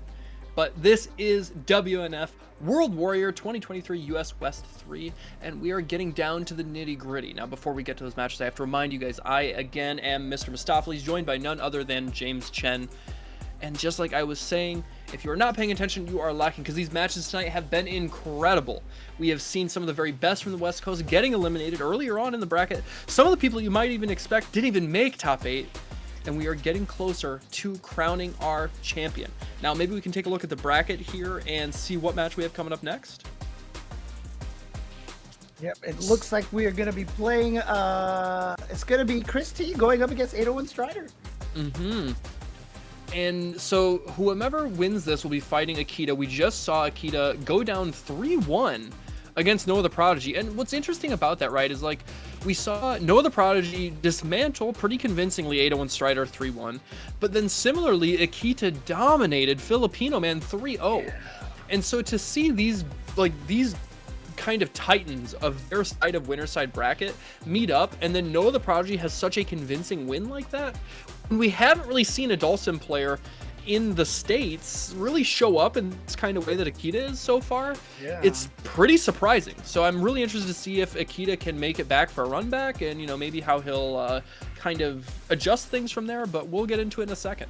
I'm kind of really I mean, obviously, I'm not saying I want any of these players to win here, but I'm really curious about a Chris T versus Akita match. Because if you remember, Akita put Chris TCH in the loser. Right. I just want to see if Akita has like some special anti-Ken tech or anything like that. That's what I'm kind of curious about here. But 801 Strider obviously going to be trying to get in the way. A strong player, Capcom Cup qualifier several times himself. And not only getting in the way himself, but he's also using a character that's like 7 feet tall, 500 pounds of pure muscle. So it's a pretty big wall to try and climb over as Ken.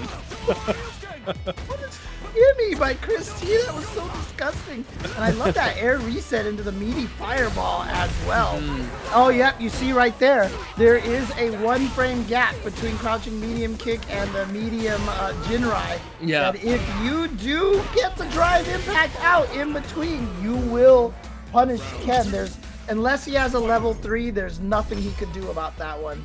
Yep. That is something, like, if you are going to be playing, like, in tournaments and fighting competent Kens, you have to know that. You have to have that tech unlocked, It's just something that, it's going to be a knowledge check otherwise that they will abuse. Yeah. I mean, look. Oh, my gosh. Speaking of great reactions right here, look at this. Chris T catches that phalanx with the super. I love it. Oh, whoa. Nice tech. Okay, put him back into the corner there. And now 801 Strider really has to be careful here about whether or not he gets hit with this next impact, or not impact, excuse me, this next combo, because he's close to building level 3. There it is. Oh, he doesn't even need it.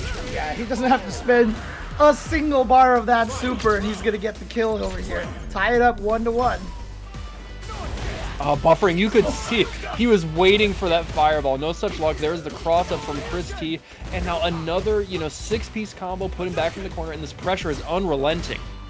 Yeah, again, just Ken and Luke, even though they don't have like direct, obvious mix-ups here, their ability to lock you in the corner is just ridiculous. And Chris is going to spend this, get 801 Strider down to 1 block, allow himself to build up back to about 3 himself.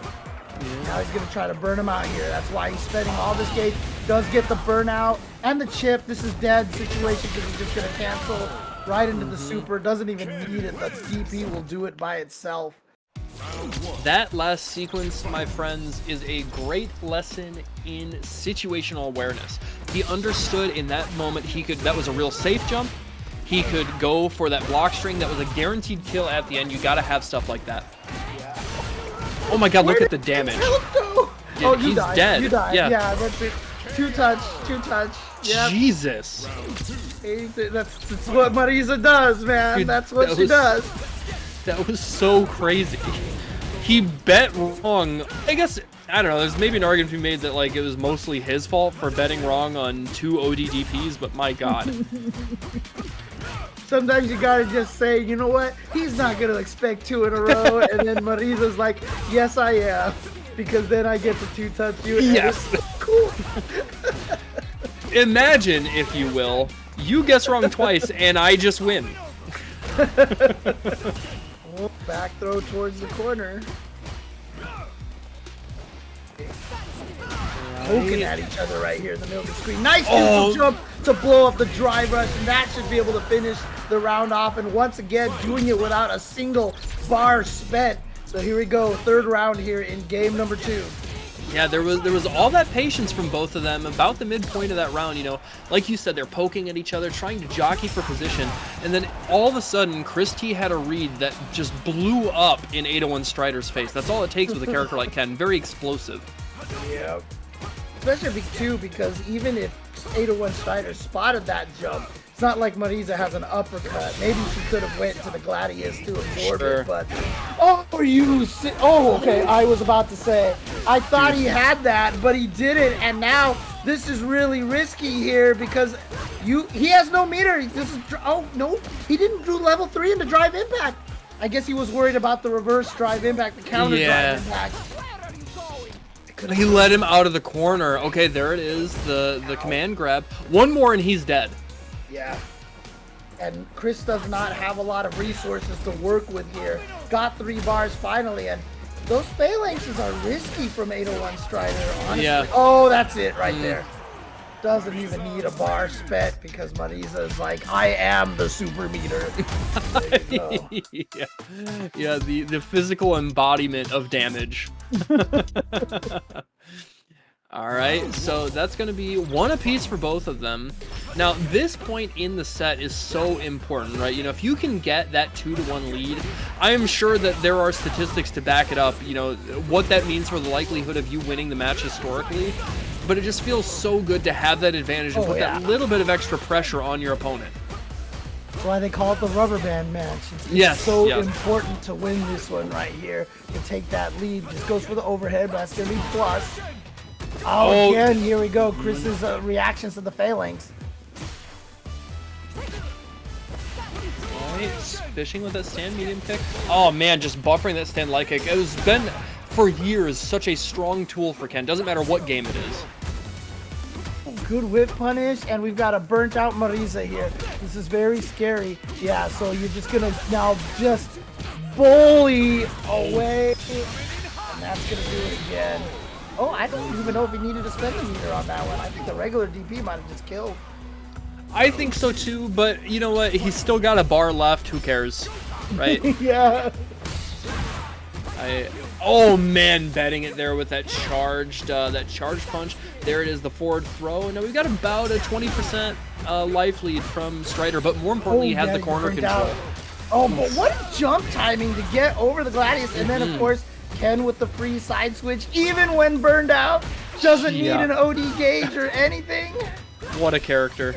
I mean, I play Cammy. Cammy has it too, but I don't do the damage Ken does. Right, exactly. This. Oh, he didn't cancel that crouching medium kick. There it is. Now he gets the cancel. And Chris Tatarian is going to win this rubber band match and go up 2-1. Strider has to be feeling the pressure here. He wants to try and come back so that he can get a little bit deeper in the bracket and hopefully get more points. Now, I can't remember where... Do you happen to remember, was he in the top 8 for seeding so far? I think he was, but towards the lower end. 801 Strider, yeah, he was in the top 8. I don't remember where he was, but he's definitely in there. Gotcha. So the point being, he wants to try and close this gap between him and Chris T on the points leaderboard. You know, he wants to win this for the points. Yeah, you see how Chris, as soon as he got down to basically no drive gauge, he just kind of reverted to just zoning a little bit with Fireball until he got some drive gauge back again. You mentioned the phrase situational awareness, and Chris is just really strong at that with his drive gauge. Yeah. Oh my God, betting it all there. If he had that blocked, he was probably dead. So he really committed to that ODDP, but he does have to be mindful of his drive gauge. His budgeting has been a little lax so far.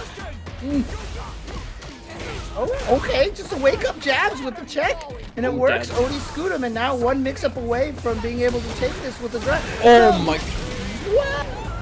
You got hit by the scoot him, and you had the reaction. Normally, whenever I get hit by Odie scoot him like that, when I trigger and get hit, it's a jump scare, and I'm like, what? Yeah. But dude, Chris T has gotten hit by enough of them that he was like, whatever. Yeah, he dropped the juggle. Live by the DP, die by the DP. Okay, there is the light one. Keep him in the corner. Now this isn't going to kill, but it'll leave Marisa at about 5% life. This is almost as good as dead. It's going to be a Herculean effort for Strider to try and come back from this. Oh no! What was that all about? I don't know what that Tatsu was.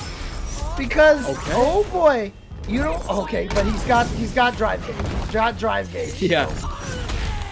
But if he didn't, this game would have been over. It would have been over. Oh no. Oh boy. He can't kill. Not quite. He actually dropped the combo. Oh my god, that delay throw was so good. He hit him again. That Yo.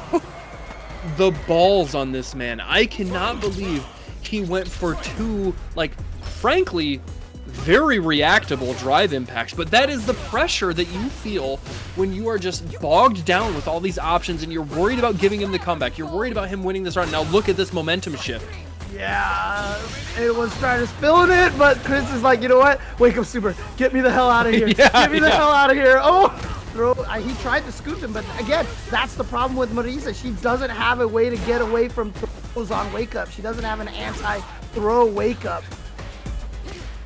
Oh, man. What? Oh, you're dead. Wow. Okay, so you can trigger the Odie Scootum with a button and cancel it to the drive impact. Yes. However, I don't know if it's universal. I know this is true for Kim, but only if you do light attack into drive impact does it actually punish the Right. Scootum. If you do medium or heavy into it, he can recover in time and actually reverse drive impact you. Yes, yeah, so I believe you are correct about that, and that is, you know, basically like the levels from Strider's mix-up game, right?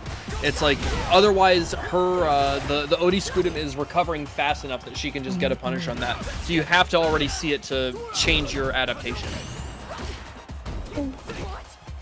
Overhead, that wasn't meaty enough for the combo. Look at this confirm, a counter hit jab, and he's gonna get all this damage here. He's got the level 2, he's gonna spend it to make sure to get the kill. He'll be at match point here, but 801 Strider has been making this slow, steady comeback climb. Yeah, let's see if he can actually steal this back. It really looked like Strider had a lot of inertia behind him to try and pull away with this, but right now that huge jump from Christie gets him so much damage, meterless. That's without any super, without spending any drive gauge. Oh man, that's actually too far away. Very rare situation where that punish can. Dude, I love that 801 Strider has been calling out those neutral jumps from Christie a lot. He's had the reaction with that. Oh yeah, you can see Chris pumping. He's looking for that Superman punch to react with the level 1. Okay, catches him off guard. No reaction to the Dragon Lash. Yeah, just scared because you're afraid to touch a button there. His 4th range jab will hit you, and now he is going to be able. No, he didn't get the kill yet. Oh boy, and he's burned out too. Yeah. If he gets hit by a level 3, this is so dangerous right now. But he understands that he is just poking and being annoying with those stand light kicks. No, Oh, he didn't get the punish! Okay, he's still in an okay spot, but he's gonna get his drive gauge back. Now suddenly this is way less scary.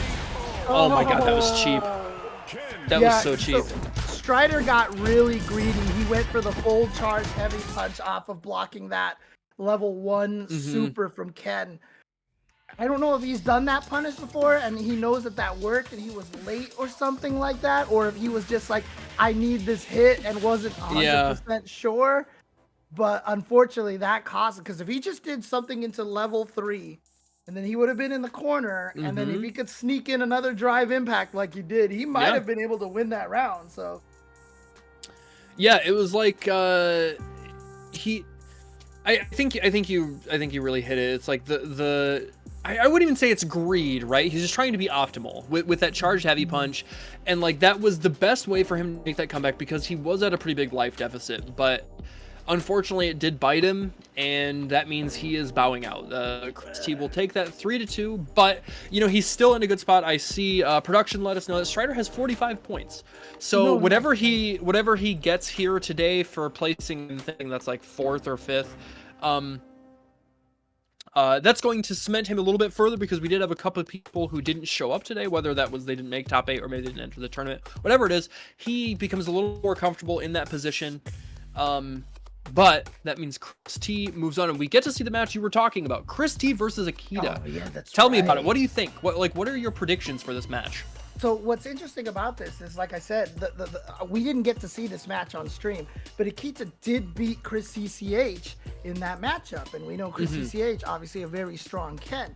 So I want to see what Akita's strategy versus Ken is, you know, to see if he has some sort of specific anti-Ken strategy, or if it was just maybe Chris CCH was caught off guard.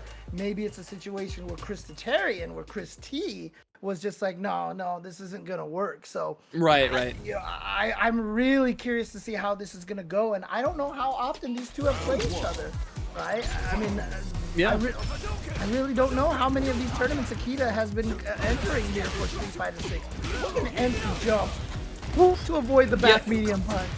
Right, that all like going for that option that's only something you see in like maybe game 2 or 3, but to go for that option literally, you know, 10 seconds into the game tells me that like Chris T has a very specific strategy. I mean, if you've ever heard him talk during Street Fighter 4 or Street Fighter 5, there are 2 characters that he hates in every Street Fighter game, and that is Dalsim and Zangief. It's like the cop out. Everybody hates Dalsim and Zangief, man. Come on. But Chris T is like a different breed because he had to deal with F-Camp and he had to deal with Snake Eyes. Yep. Well, we all know why Chris T hates Zangief, okay? There's one human on the planet right there that made him hate Zangief, for sure. Oh no, the Yoga he Arch runs into it. Yeah, Odie Yoga Arch gonna catch. Back to Yoga Fire. Oh, the perfect parry, and now you are eating a face full of fist here. Already putting him into the corner here, laying on the pressure with that drive rush cancel, enforcing the burnout. And now you see a little bit of breathing room from Akita. Oh no! Oh, he screws up the punish. I'm not even sure what happened, but Dalsim is scary if he gets you in the corner and you're burned out. But unfortunately, it's the opposite situation here. Nice patience. So, no, the overhead! And he just goes for it. He just did it. He's like, you know what? You're not blocking this overhead Jinrai. And there it is. Chris T. Well, basically robbing that round for Akita. What is your opinion on this? Because we have seen, I'm assuming you would have seen the tweet from Phenom. He claims that the overhead into level 3 is like kind of reactable. He didn't feel like it was super consistent, but I think he said maybe something like 80% of the time. What do you think? Well, here's the thing, right? Phenom has the best reactions that I think I've ever seen out of him. Probably, yeah. So if he says 80%, that probably means nobody else can. So, you know, fair enough. You know, Phenom, look, I love you, man, but I'm not trusting your takes on reactions because you're superhuman, okay? Yeah. Look, I'm just saying. Fair enough. So we will go with that Chris T was just, oh my god, what a pickup. And that is thanks to the Street Fighter 6 mechanics. You know, the extra juggle points off of that drive rush because of how the game handles juggle points. That was great awareness from Chris T. Yeah.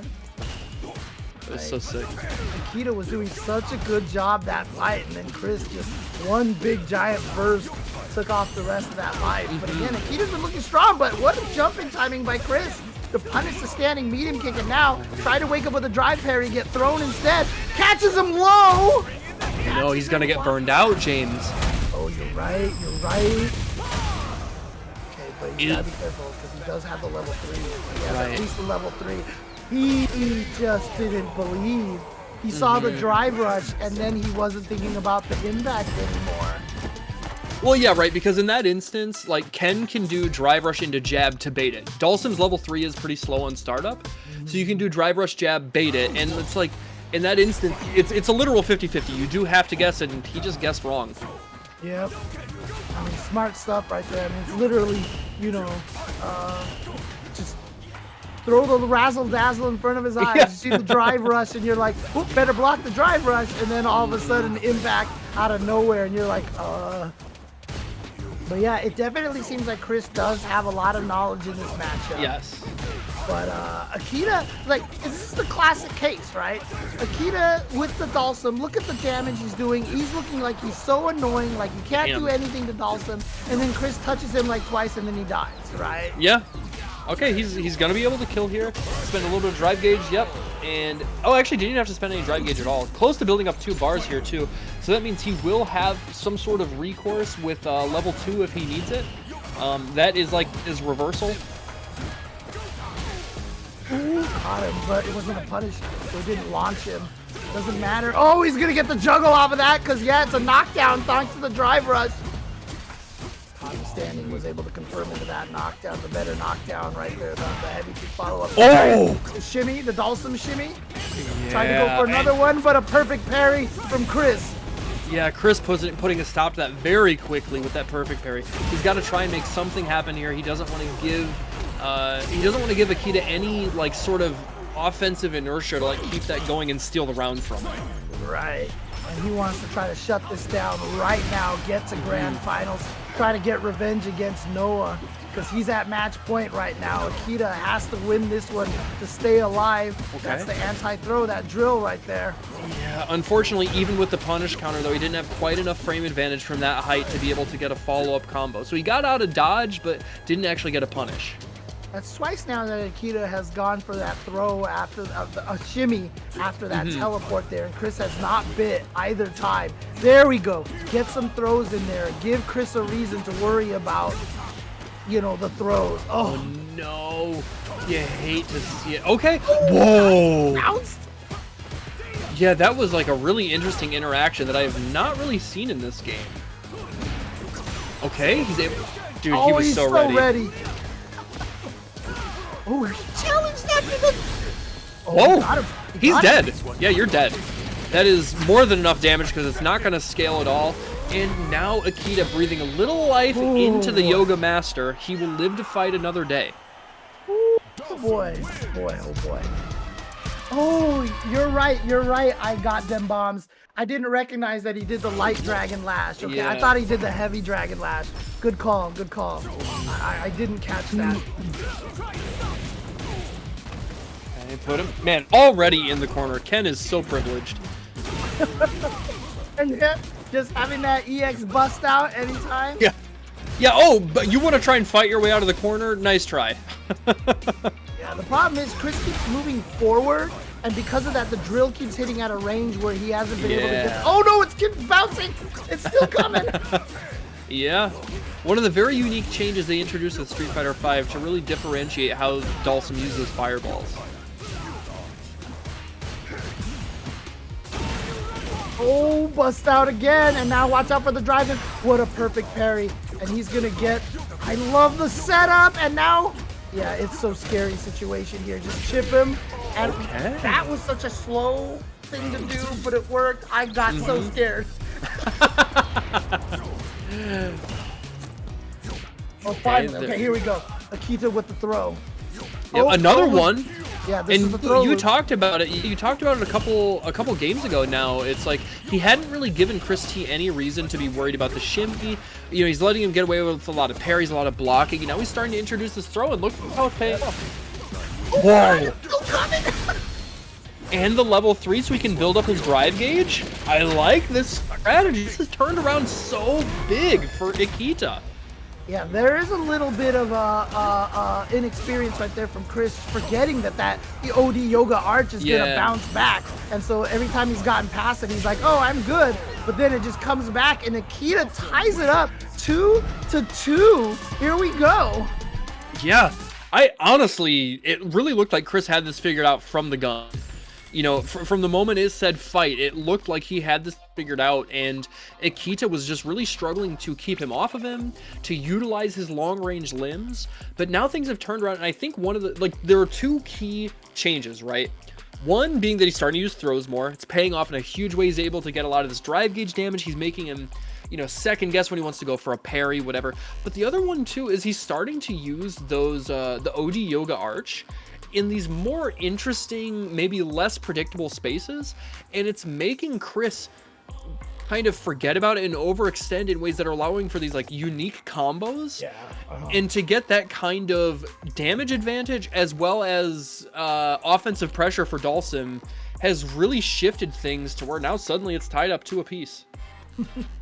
Yeah, and interestingly, I mean, I don't know why Chris, it looked like he like left the match or something like that, but he's back here. And here we go. So let's see what let's see if Akita can keep running this, because Chris Tatarian, again, he's won both first week and second week World Warrior. He's trying to make it a perfect 3-for-3. If he can get 150 points that way, he will be in a nice lead, because Nephew didn't make it into the top 8. Nephew was the one right behind him with 80 points, I believe. But Akita here could actually play spoiler to that. Oh, what an interesting choice. Okay, there it is. And so yeah, he didn't get the combo, but the more important thing is that he avoided the mix-up there and was able to get his own offensive pressure started. Akita's really utilizing that, like, that throw tech drill, essentially, super well. Crispy has lost so much health right here. Oh, he actually got the back hit, but decided not to use it for the combo, but instead the side switch. He's burned out. Oh no, he's gonna crouch under there. Yeah, and smart. That, watch out for the follow-up. You gotta block it. Oh, you gotta block the follow-up. Oh. Yeah, if he had actually delayed his throw, he would have been okay. But because he threw immediately, he was able to run into it there. And that, we talked about him having experience in the Dalsim matchup. Maybe not as much as we thought. Yeah, if you go for that throw, you just gotta block afterwards. Especially if you throw a little bit early like that. Was it maybe a chip? No, because it would have said chip up the top. Yeah. It actually chipped them out. Yeah. Also, let's talk about the way that Akita has recognized that the wound is bleeding. There is absolutely blood in the water, and he has turned into a shark. Look at the dominance of this round. Yeah. He's going to burn him out in a second. Chris actually at the... Oh no, he landed on the fireball. Chris is actually on his back leg right here, on the back foot here, back against the wall. I cannot believe Akita was willing to... Okay, fair enough. I was gonna say, I was nervous. I could not believe he was willing to burn himself out with that drive reversal, but it paid off. Again, we could recognize from the way he was playing, he knew that Chris was like pretty flabbergasted from the way that previous round ended, getting killed by that level 2 on the way back down. And he just took that like a robber and was running with it. Paid off. Yeah, I mean, honestly, I can't say that I felt like it was like any sort of specific anti-Ken tech or anything that Akita used. It's just that it started bad for him. Chris was clearly running through him. And then he just, Akita just adjusted properly. And like I said, like we were saying, the throws I felt like kind of really opened up a little bit, even though he didn't go for any shimmies afterwards, but it was enough to kind of throw Chris off a little bit. But again, Dalsim also always has the same problem in almost every game, which is if you want to practice fighting against Dalsim, you got like 3 people to talk to. You know, because not all Dalsim players can play Dalsim to that level. Right. So, you know, if you want to practice against an Akita level Dalsim, who do you call? You call F-Champ, maybe? You call Mr. Crimson? You call Akita himself? You know, it's hard to find that kind of a person to challenge against. So, nicely done to Akita there, and he's going back to grand finals, and he took 1 game off of Noah, and let's see if he can actually get something in here. Otherwise, Noah, if he wins this one, 50 points. And he will be on that board in a nice spot. Yeah, and something to note too, actually before we get to that, I want to remind everybody, I saw somebody in the chat asking about what codes. Matcherino codes, of course. Have you been living under a rock for watching fighting games over the last 5 years? Matcherino has been one of the very best supporters of the FGC in its entirety, not just Street Fighter, every game across the board. And they're like the lifeblood of making sure people get paid out for locals, online events, whatever it is. So please, if you have not yet used the codes, James, do you want to tell the people how to use the codes? Yeah, it's really easy to do. You just log in. I mean, you see that little login button up there? If you have a Google account, if you have a Twitch account, if you have a all sorts of accounts, BattleNet even works as well. If you have one of those, you can use that to log into Matcherino. Once you've done that, all you do is click on that blue claim code button right there, and that's all. That's it. You've just added 25 cents to the pot, like the last 5 people have done, like Cly, Eco in what is that? In the Vong? Inthavong. Dudinator 27. Smart name here. XL Honorable and Retro Greg, and I got them bombs. Look, we've only got 9 codes left over here. Cell J75, Naomi Williams as well, and now R Robinator and Ariella. Sorry, I'm butchering everybody's names, but I said your name on stream. So if you want me to say your name on stream, like Gaiden over there, I've got him as well. We've only got 6 codes left. And the beautiful thing about this, as I've told everybody here, is if you pick one of those accounts to log into Matcherino, it's not just supporting this event here.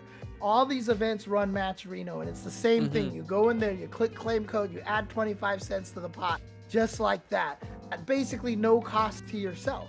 Yes. And if you manage to do that for this event, and you have an account now you can do this for all the events, for the can openers, the ICFCs, the TNSs, all the different World Warriors around the planet here that are running tournaments all over the place. And like you said, literally during the pandemic, I mean, this kept the scene alive and made sure players got paid.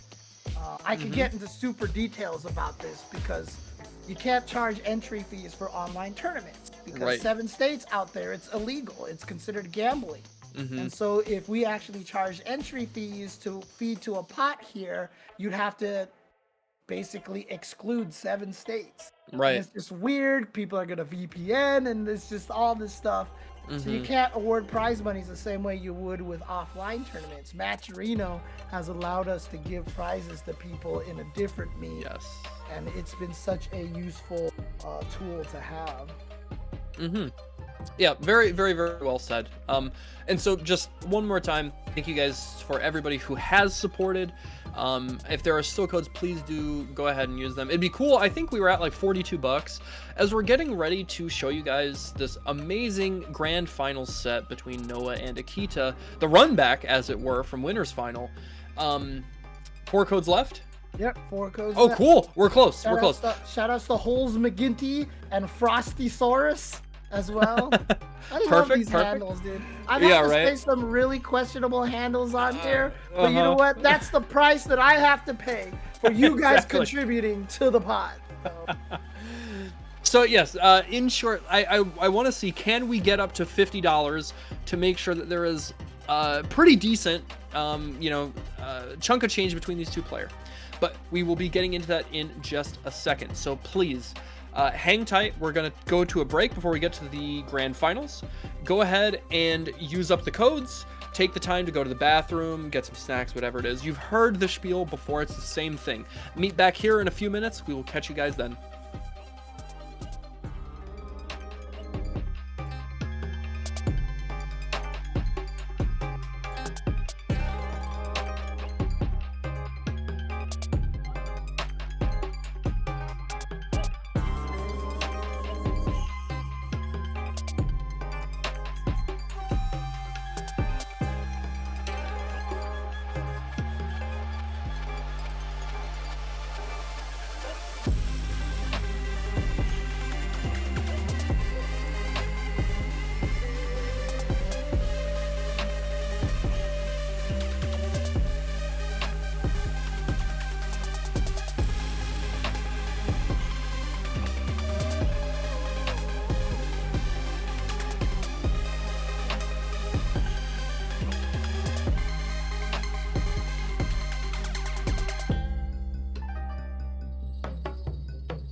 And it's time for the grand finals, ladies and gentlemen. It's going to be Noah the Prodigy going up against the surprise player here, Akita, with the Dulcim. We're having this all over the place. These players coming in from out of nowhere and winning these World Warrior events with characters that we weren't expecting. It's awesome, just like it's awesome that all you guys finished the Matcherino codes as well.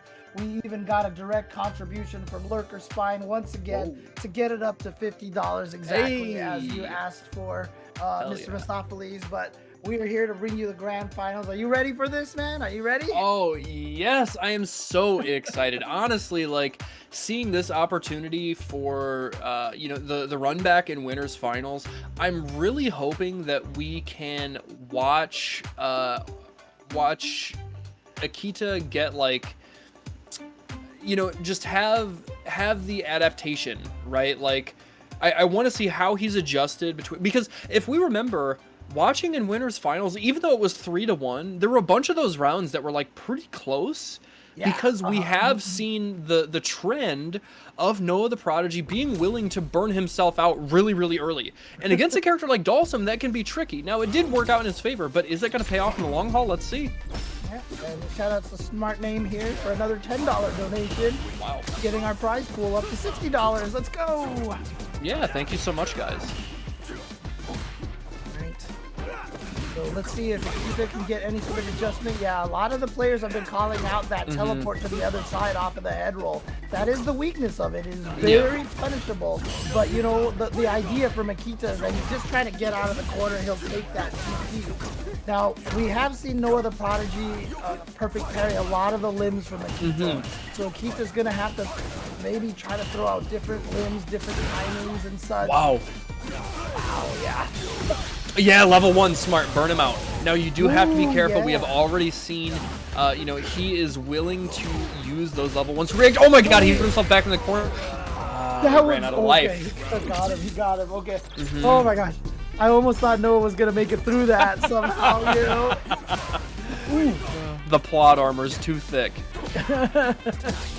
Oh, he can cancel that back heavy punch into the flame. Maybe he was afraid it was too close and that Noah was going to land with an ODGP or something. What a whiff punish on the landing of the drill. Oh, man. He tried to get him with the Dulcim shimmy, the float, no such luck. Oh, he is keeping him caged. He does not want to let him out of the corner. Yeah. Sadly enough, I feel like Noah actually threw too early when he tried to go for that float shimmy. If it was actually a delayed reaction throw whiff, he would have got him. But he threw as soon as he got up, and Akita was like, no, wait a little bit, please. Yeah, time out, please. Follow the script. I love Noah just blocking that OD fireball. God. All right, so this is the thing. Noah is really good at using his perfect parry against Akita. This is something that Akita's got to look out for, but he burns himself out here, so it's a risky situation. Nice movement. Okay, he's backing off. He's already recovered about half of his drive gauge, and he's working on burning out Noah's. Now, we know Noah doesn't care about that. He's fine. Look, he just willingly burnt himself out because now he gets this. He gets to freeze the drive gauge replenishment from Akita. He gets to take the life lead, and he's putting him into the corner. This is a winning position. Oh, and then the jump heavy punch, which just does... Oh, he's going to run into it. He's going to run into it. Okay, so here's a chance now. Akita has the meter, and Noah the Prodigy does not. He's going to land in that fireball. Yeah, he keeps throwing the OD because he knows it chases Noah down. Now, he's got his gauge back here. It is down just a tiny bit. You can't chip him out, remember. And the OD fireball again, trying to set up. And he just went for the GP again. Akita has to realize that Noah has no fear. This dude, he's just gonna go for it. I'm telling you, if I am Akita, I am like frustrated by that. That was like such a like, it wasn't exactly unconventional, but it was the complete opposite of like a conservative way to win that round. And that feels bad. You worked so hard for that comeback. And the smart thing was like, okay, I have him in this position. Surely he's just gonna respect me. He's not gonna go crazy. And it's like he's just not willing to be controlled. Yep, and again, Noah almost burning himself out here. And now a burnout from Akita, and Noah does burn himself out because he's like, you know what? I don't care. Dude, dashed up in lead. He just no one. Oh, and then look at this, just like following up with target combo over and over again because he's in burnout, right? It becomes such a stronger option because he doesn't get to try and actually take his turn back when it's actually negative. Because suddenly there's 4 extra frames of block stun, and you gotta respect it. I mean, this is the thing about Noah right now is that he's thinking so fast as he's playing. Yeah. He knows. Oh, no, he was too far for the up flame. The Yoga Blast missed. And now he got back thrown into the corner here, but Noah is burned out again. And so now Noah backs off and goes back to the Sand Blaster game to build that gauge up. He's willing to do that. And you know, one of the things that's interesting about fighting Dawson when you're burned out, if you have him, you know, anywhere towards like the midpoint of the screen, you don't have to worry about getting chased down the same way you do against other characters. Because his like walk speed and dash is so slow, right? And it's so crazy too, because like you're burned out against Dalsum. Noah's running away, and Dalsum feels the pressure to try to chase him down. Yeah. It's so, wait a minute. Yeah, he's gonna be able to. Oh no, he missed the combo! He missed the combo! He backed up too far! Oh my god, that is, you know what? Even more than him losing that game, that is mental damage. Losing that way does not feel good.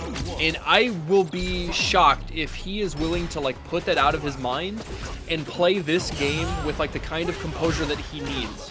Because I mean, honestly, a level 3 would have just killed.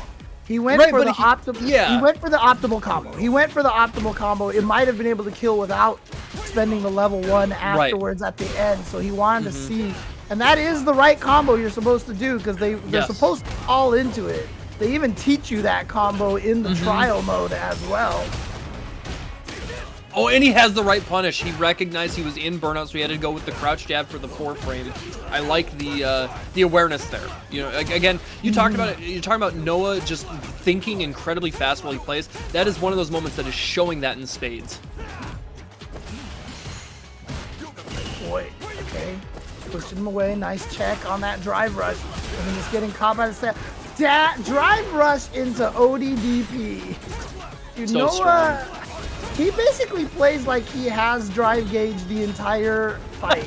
Yeah. Like he, oh my god. Remember I said that he wasn't ever doing the Yoga Blast on the landing, and I was wondering why, and I was like, maybe it's because he knows Noah is just gonna blast through it with an invincible, and sure enough, there it was the one time Akita went for the back medium punch anti-air into the flame. Man. Okay, he's fighting for his life here. He's got Noah burned out, but it has not mattered thus far. This is looking even worse than the winner's final set. Yeah. I mean, it seems like even though Noah's the one that won, he was just like, you know what? I figured out all I needed to figure out in the winner's final set, so now I've got all my gauge back. You tried to beat me up when I had no gauge, and now I'm going to burn you. Actually, that was nice to get reset out of the air. Yeah. But Akita's burned out again. Oh no, boy. and he's knocked down. Okay, he clips him out of the startup of the uppercut, or it ran out of invincibility rather. He is able to actually kill him, and he's got just the tiniest hair of breathing room. Can he take this into a full game? Yeah.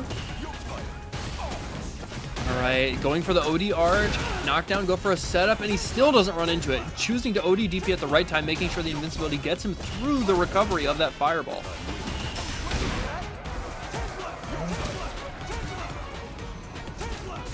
Now, this is it. He doesn't win this round, it's over, and Noah is the week 3 champion. He wants to do everything he can to make sure that doesn't happen. We saw glimpses of hope in that first set, but Noah seems to have really ratcheted it up. Oh my gosh, what a big call out. Oh no, he's in range! The up flame doesn't have any vertical range or horizontal range. He's dead. You basically died here, yeah. And it's just a couple of crucial drops for Makita are gonna cost him this tournament here. He's not quite dead yet, but oh, you went for it all. You went for it all. Noah is the champion. 3-0 here in grand finals, 3-1 in the winner's final set. He is earning 50 more points to go onto the board. And I don't think he was on the board yet because I don't think he entered the first 2 weeks. So he's just vaulted himself up there. So again, if you're not, if there's 2 more of these left, if you win first place, you're on that board in that top 8. So look, man, if you're not in next week, dude, make sure you sign up. Yeah, what can we not say about that performance from Noah? It was dominant front to back. Stayed on winners the entire side, and even in the run back against the guy that he fought in winners finals, he beat him worse. He figured it out. He had the winning strategy, and just nobody could slow the young gun down. He was shooting from the hip and hitting all the targets. It was too much for anybody to keep up with. Even Chris T, who has won the first 2 events like pretty dominating, you know, he lost to Noah early on and then couldn't make it back, and it was off to the races from there. Yeah. And to be fair too, I mean, I don't know, we didn't see this from Akita all day until that grand finals, but there was some really crucial drops there. That's being too far away and stuff, and it was really kind of painful. Like you said, after that one super drop that he had where he tried to do the maximum level 2 combo, to drop that one, I mean, so the fact that Akita even came back and played a fight in that last game is actually pretty impressive, because man, yeah, that Wong factors a lot. I have seen players drop things and like never recover, you know, like literally never ever recover. What was it Nick Anderson, the infamous Orlando Magic free throws that he missed? And then from that point on, he was like a 40% free throw shooter for the rest of his life. You know, it's just, I've seen that happen to people. So shout outs to Akita to come back and, you know, have a pretty strong game number 3, fight Noah to the end. But Noah, I mean, Noah Fear, the prodigy right there. Takes it in the end. Yeah, and you know, I do also want to highlight again, going back to Akita, this will not be the last we see of him. He is showing that on the West Coast right now, he is the Dawson. And he played incredibly well today. He didn't get the result he wanted, but I'm sure it's only fueling him more. You know, he wants to make sure he gets into that top 8 final so he can fight for his chance at Capcom Cup.